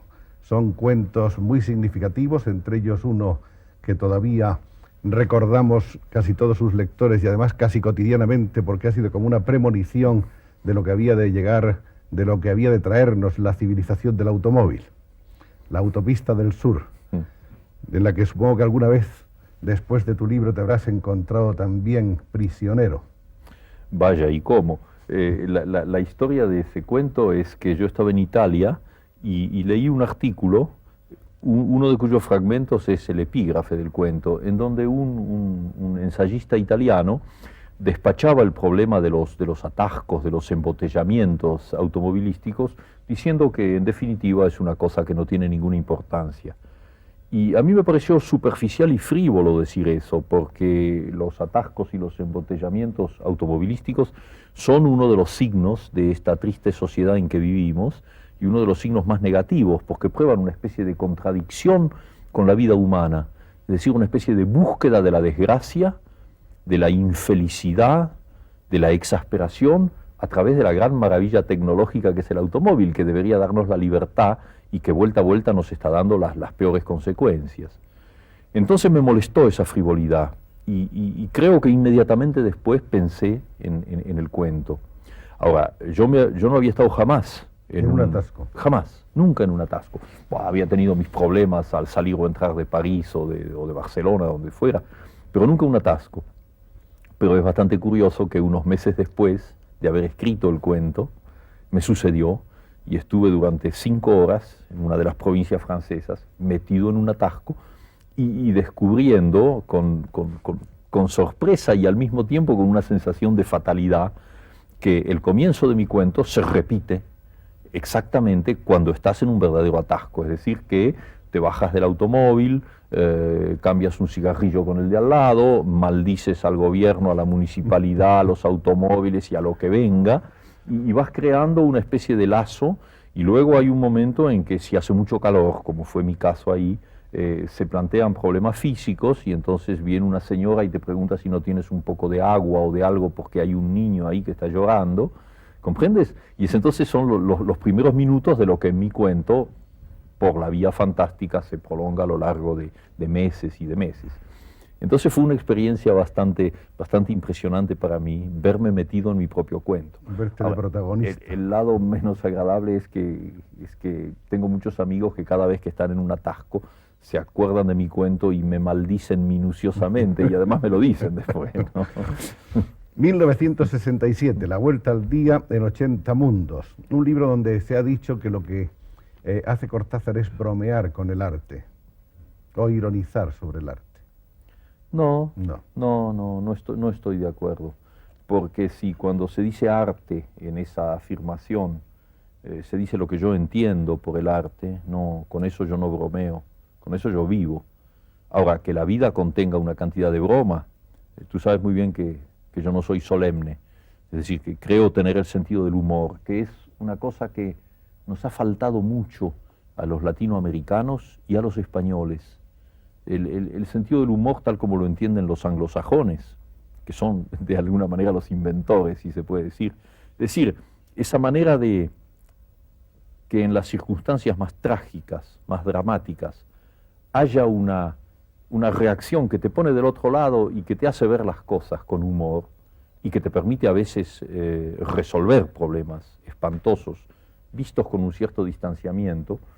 Bueno, eso en mis relaciones con el arte solo vale como sentido del humor, pero yo no lo trato ligeramente al arte, muy al contrario.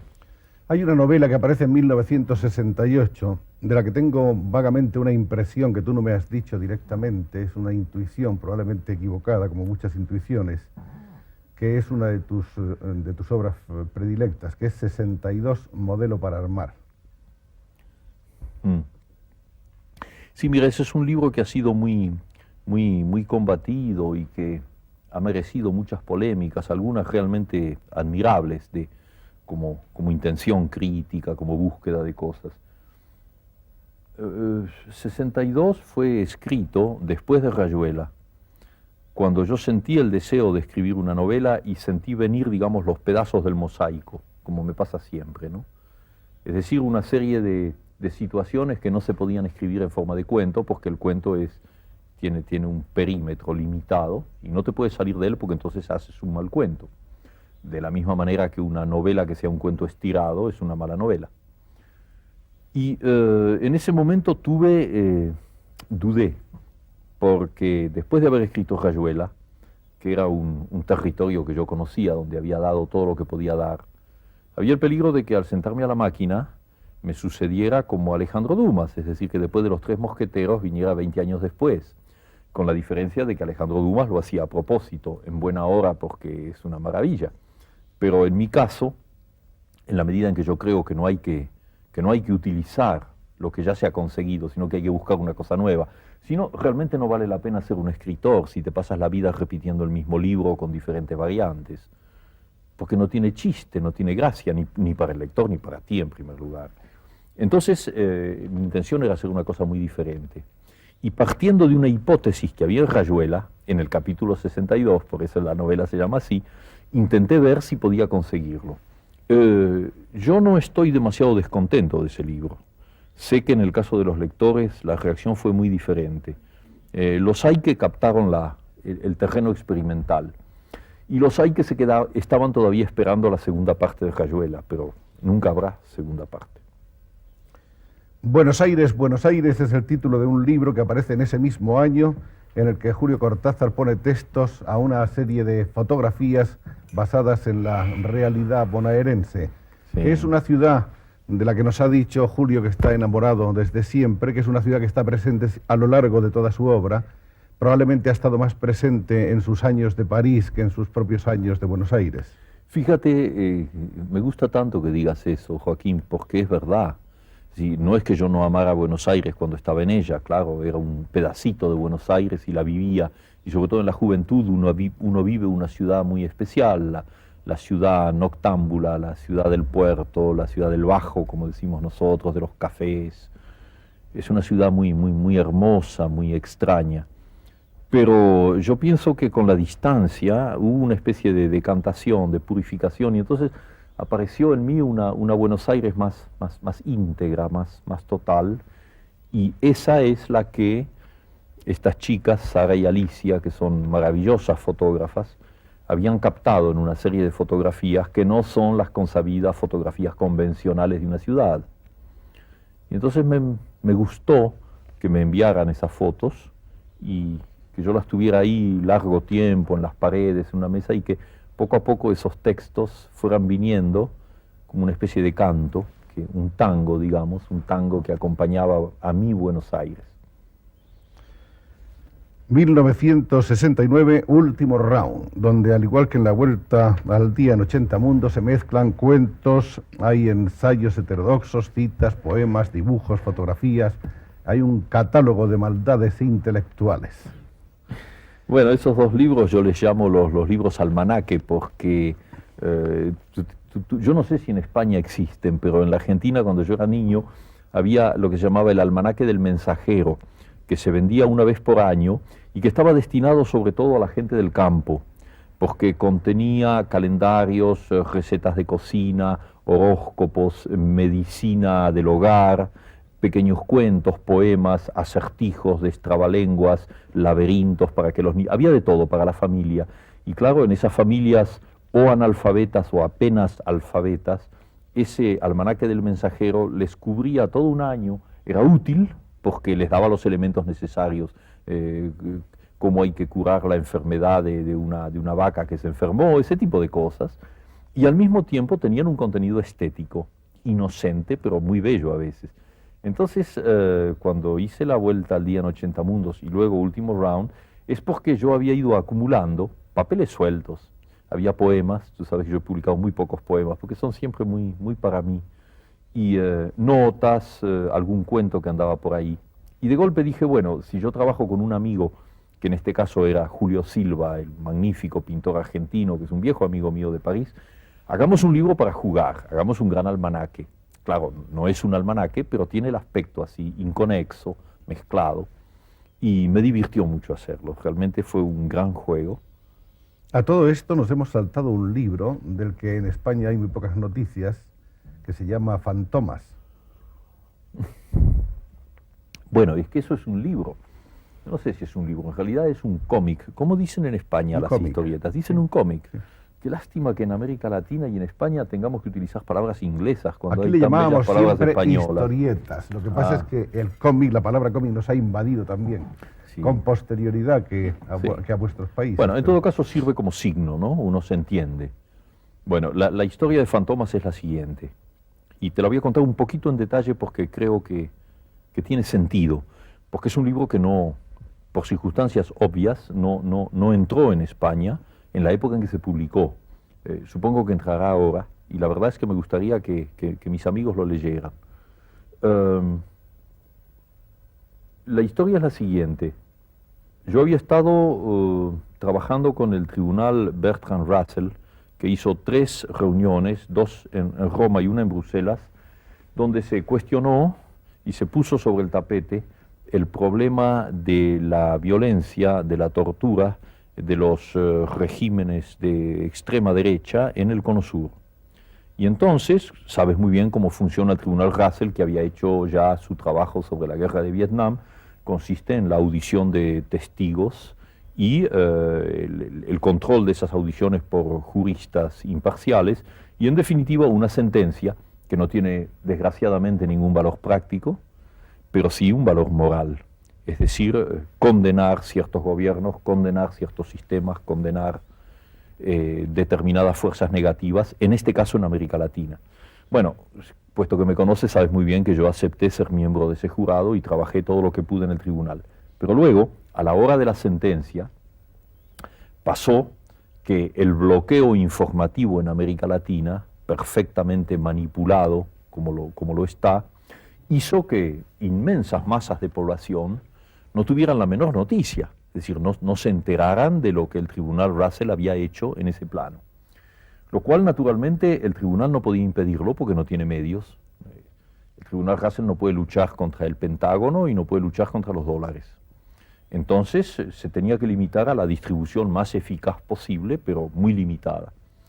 En ese momento, me llegó de México un cómic en donde un amigo, me lo enviaba un amigo, diciéndome, mira, cuando un escritor entra como personaje en un cómic, eso ya es la celebridad mundial. Me lo hacía como un chiste. Pero entonces yo empecé a mirar ese cómic, y es un cómic que se publica en México, que son las aventuras de Fantomas, que originalmente es un personaje de Francia, pero lo han aztequizado, si se puede decir, lo han vuelto mexicano. Y entonces este Fantomas, en esa historieta, se enfrenta con un loco que, armado de una especie de rayo láser, ha decidido destruir la cultura. Y entonces quema bibliotecas, incendia las bibliotecas. Entonces los escritores, desesperados ante ese genocidio cultural, se dirigen a Fantomas, porque es el único superhombre que puede luchar contra un super asesino, super criminal. Y entonces en el cómic se veía a Octavio Paz telefoneándole a Fantomas, diciéndole, tienes que hacer algo, tienes que salvarnos. Se lo veía a Alberto Moravia, se la veía a Susan Sontag, y se me veía a mí, que le telefoneaba diciendo, Fantomas, confiamos en ti, tienes que hacer alguna cosa. Entonces Fantomas sacaba pecho, se lanzaba volando, porque vuela Fantomas, y finalmente descubría a este maniático y lo liquidaba como en todo buen cómic. Bueno, me llegó eso y me hizo mucha gracia verme como personaje de un cómic. Pero en ese momento pensé un poco más y dije, bueno, si esta gente me ha utilizado como personaje de un cómic sin pedirme permiso, ¿por qué yo no voy a utilizar una parte de este cómic sin pedirles permiso a ellos? Creo que tengo ganado el derecho moral.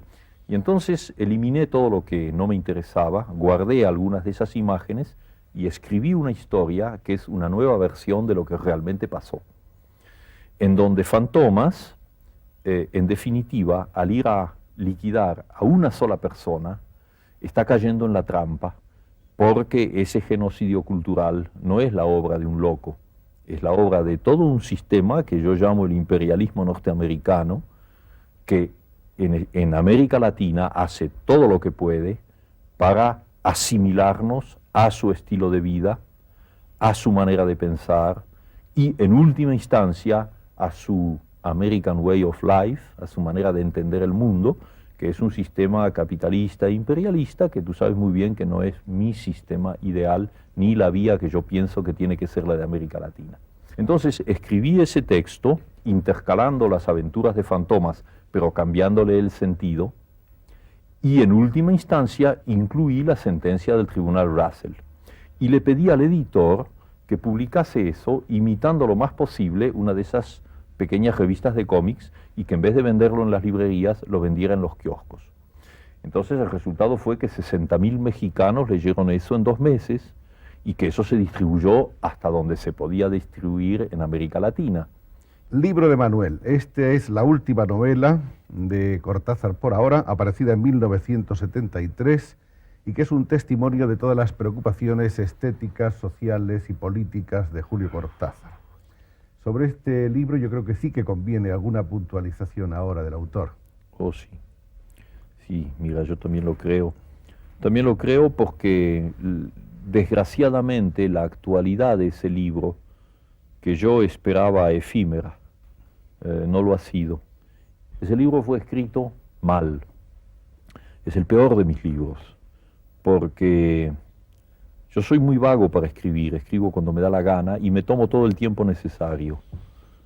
No soy un escritor profesional, yo soy un aficionado que escribe libros. He escrito unos cuantos, pero me considero un aficionado y quiero considerarme un aficionado. Es muy importante para mí no sentir la noción de profesionalización.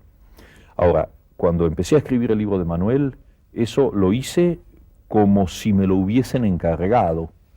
Ahora, quien me lo encargaba era yo mismo como argentino, porque era el momento de la dictadura de la NUCE, era el momento en donde empezaba en la Argentina esa escalada de la violencia que llevó a hacer de la tortura no solo una institución, sino una técnica tan absolutamente monstruosa que va más allá de toda descripción. Ahora te estoy hablando como miembro del jurado del Tribunal Russell, con las pruebas concretas de la forma en que, bajo la dirección de asesores entrenados en Panamá, por ejemplo, más los aficionados locales que abundan, se tortura.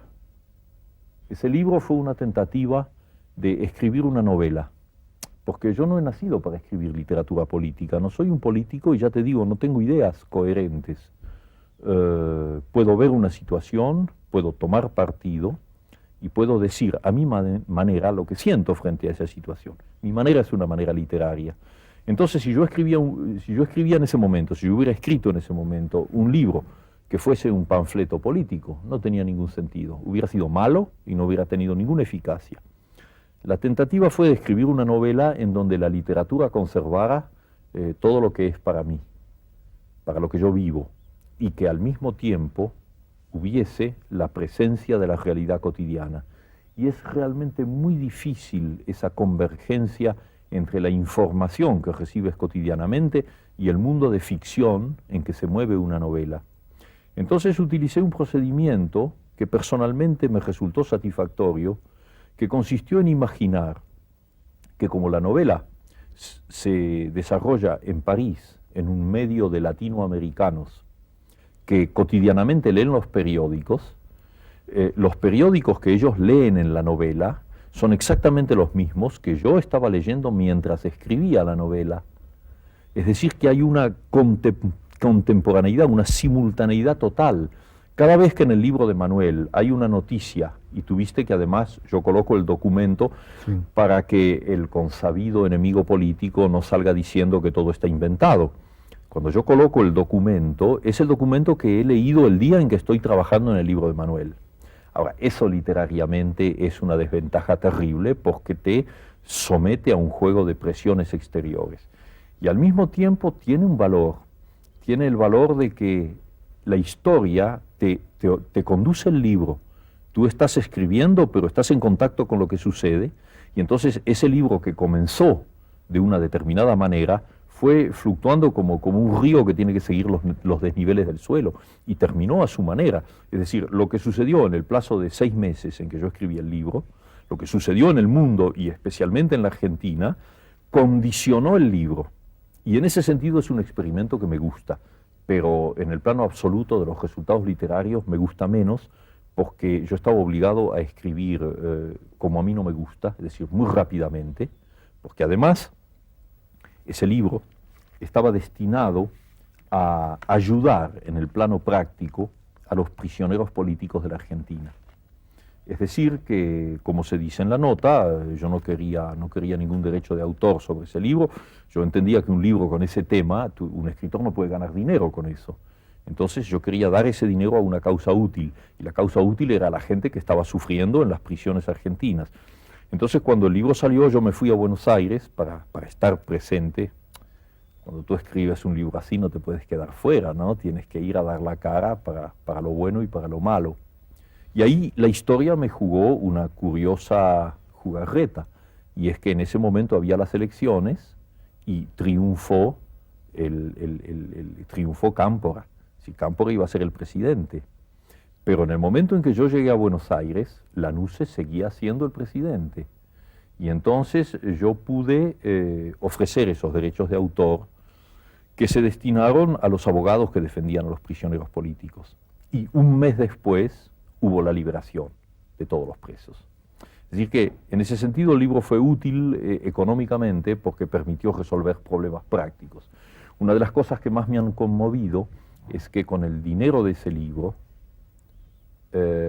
las madres de muchachos que estaban presos en las cárceles de la Patagonia, lo cual supone un viaje muy largo y muy costoso desde Buenos Aires, los abogados pudieron con ese dinero alquilar una serie de autobuses, de autocares, y llevarse a las familias a visitar a los presos. ¿Comprendes? Es decir, que un poco el libro continuaba en la vida. Y eso es para mí la gran recompensa de haber hecho ese libro. Ahora, ya en un plano más absoluto, recibí palos a derecha y izquierda, porque la gente de derecha, que me lee, porque la gente de derecha lee a los escritores, por supuesto, se ofendieron mucho porque el escritor que siempre les había dado libros apolíticos les soltaba un libro que no les gustaba ideológicamente. Y mis compañeros de la izquierda también se enojaron porque consideraron que no se puede escribir una novela sobre cosas tan graves como las que están sucediendo allá. Con lo cual, ya ves, sobre llovido mojado me aguanté palos de los dos lados, pero la verdad es que yo los aguanto bien esos palos. El último libro aparecido de Julio Cortázar, aparecido precisamente en Madrid, en Alianza, es Octaedro, con 8 cuentos, 8 relatos sobre los temas que son más queridos, en el caso de Cortázar, lo fantástico, el absurdo, la temporalidad. Es un libro que me imagino que también está muy dentro de tus satisfacciones personales como autor. Sí, mucho porque son cuentos. El terreno del cuento es en definitiva mi terreno de trabajo. Ha habido momentos en que he sentido la necesidad de escribir novelas, y ya te he dicho que me alegra haber escrito Libro de Manuel y haber escrito Rayuela, e incluso 62. Pero en definitiva yo creo que soy un cuentista más que un novelista, y entonces Octaedro, bueno, resume una serie de obsesiones personales, de entrevisiones de un mundo fantástico. Pues ahí están, son 8 cuentos más. Hay muchos más libros de Cortázar que no tenemos aquí, por supuesto, como ediciones. Está Ceremonias, que es un libro aparecido aquí en Seix y Barral. Ahí está Antología, en la que hay uno de tantos estudios acerca de la personalidad de Cortázar. Este es otro libro de la serie Los Relatos, Juegos, de Alianza Editorial. No sé si faltan muchas cosas aquí, pero hay ya demasiadas. Hemos dado por lo menos una idea general acerca de la producción literaria de la obra de Julio Cortázar.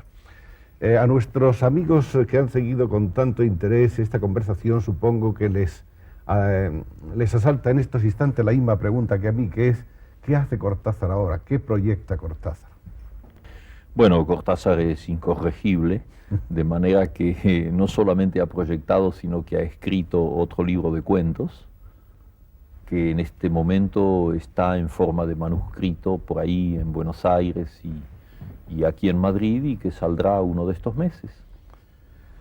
Me gustaría saber qué piensa Julio acerca de ese fenómeno, aunque esta noticia quede ya, o esta nota quede un poco lejos de la más estricta actualidad, que es lo del llamado boom latinoamericano, que de cualquier modo no cabe duda de que ha contribuido a que la literatura, la narrativa latinoamericana haya sido conocida en el mundo entero, haya sido traducida a numerosos idiomas y haya demostrado además que hay realmente una riqueza y una calidad probablemente que no se dan en ninguna otra lengua en este momento. Bueno, no sé si el final de tu pregunta es exacto, ¿no? Yo creo que sería muy grave para los latinoamericanos caer en el pecado de orgullo, y he visto ya algunos signos de eso. Eso que se ha llamado boom ha sido tan ensalzado, tan puesto en un primer plano, que ha creado en algunos escritores consagrados y en otros que no lo son, pero que están haciendo su trabajo, una especie de sentimiento de triunfo previo, es decir, que el hecho de ser guatemalteco o argentino o mexicano es ya un título de superioridad literaria, lo cual es una lamentable y peligrosa equivocación. No, yo lo que creo es que si uno tiene una especie de visión panorámica de la historia de la literatura, los momentos de cumbre, los momentos más altos de la literatura, fluctúan geográficamente y culturalmente. No está excluido de ninguna manera que dentro de 2 o 3 años la publicación de 4 o 5 libros, sea en España o sea en Alemania Occidental o Alemania Oriental o donde tú quieras, cualquier lugar del mundo, lancen la literatura a un nuevo plano, un primer plano, que deje lo que está sucediendo ahora en un segundo plano. Ahí hay leyes que no son las leyes de la lógica. Yo, que creo bastante en la astrología, pienso que las conjunciones planetarias pueden influir en eso también. Es decir, que así como hay fenómenos inexplicables, como es el fenómeno del Renacimiento italiano, donde en 100 años se produce una conjunción de genios en la plástica, en la literatura, sobre todo en la pintura, inigualada antes y después en Italia y en el mundo, o el caso maravilloso de España en el momento del Siglo de Oro, y luego en la época de la República, cuando salen todos esos poetas absolutamente increíbles, ¿no? Al mismo tiempo todos, ya hemos hablado alguna vez contigo de eso, en que están todos juntos, Salinas, Cernuda, Lorca, Alberti, todos. Bueno, es un momento absolutamente extraordinario, sucedido luego por una etapa en que ese centro se desplaza a otra cultura, a otro idioma, a otro país. Entonces sería una ingenuidad y una tontería imaginar que eso que se ha llamado boom en América Latina sea un fenómeno, una garantía, un fenómeno duradero, una especie de certificado de madurez. No lo es. Es un muy buen principio, es una cosa muy hermosa, y yo estoy contento de haber participado en ese momento. Pero quienes se hagan ilusiones de que eso significa ya la mayoría de edad literaria, yo creo que se equivocan. Y con respecto al boom, empezando porque, como en el caso de cómic, siempre me ha molestado que un fenómeno latinoamericano sea definida con un término inglés, que es políticamente muy significativa, esa debilidad, lamentable debilidad. Yo creo que el boom responde al azar, a ese azar que hace tan bien las cosas. El azar hace muy bien las cosas en la historia, lo hace mucho mejor que la lógica. Que en un momento histórico importante para América Latina, en que está dominada por un imperialismo que la quiere convertir en una factoría, en una colonia, pues el azar haga que aparezcan 5, 6, 8 excelentes escritores que lanzan un montón de libros y de golpe crean un estado de conciencia que abarca todo el continente. Porque mira, Joaquín, y esto es importante, tú sabes cómo ha sido atacado el boom, considerándolo una especie de maniobra editorial, considerando que la promoción de los editores había lanzado al boom. Bueno, Yo no estoy calificado para hablar de eso porque yo soy uno de los protagonistas del boom, pero puedo decirte que mi obra personal fue hecha en la soledad, fue hecha en la pobreza, fue hecha sin el menor apoyo editorial, y que cuando los editores se despertaron a mis libros, a los libros de Fuentes, a los de García Márquez, a los de Vargas Llosa, se despertaron porque las primeras precarias y difíciles ediciones habían sido bruscamente leídas por un montón de gente que se las pasó de mano en mano, y los editores, que no son tontos y que están ahí para ganar dinero, comprendieron perfectamente que esos escritores había que editarlos. Ellos no nos inventaron a nosotros. Nosotros escribimos solos, además lejos de América Latina. García Márquez escribió lejos, Vargas Llosa se escribió lejos, Asturias escribió lejos, y yo también. No teníamos amigos editores, no teníamos editores. Los editores vinieron después. Y es una tentativa de deformar la realidad, sostener que el boom es una maniobra hecha con fines de promoción. Porque la verdad es que ninguna promoción editorial ha salvado a un autor o a una literatura. Con una gran campaña de promoción puedes lanzar un libro, una primera edición, pero si el libro no vale por sí mismo, ¿cuánto tiempo dura? Tú mismo, que tienes mucho más experiencia que yo en ese plano, ¿cuántos libros habrás visto caer así en pocos meses? A pesar de la campaña. Claro.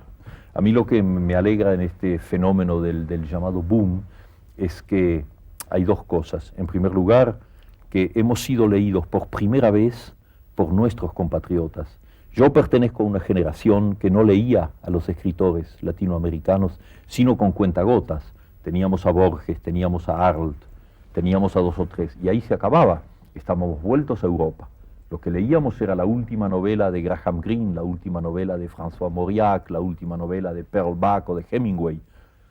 Magníficos escritores y que hay que leer, y en buena hora, pero estábamos de espaldas a nuestra realidad. Y en 10 años de eso que llaman el boom, sucede que hay millones de latinoamericanos que se han despertado a ese hecho maravilloso de tener confianza en sí mismos, porque si yo tengo confianza en un escritor argentino, estoy teniendo confianza en mí mismo, tengo confianza como perteneciente a una sociedad, a una cultura, a un ritmo histórico. Y entonces de golpe tenemos un continente que nos lee a nosotros. Y entonces fíjate lo que eso significa como signo revolucionario, como búsqueda de una identidad.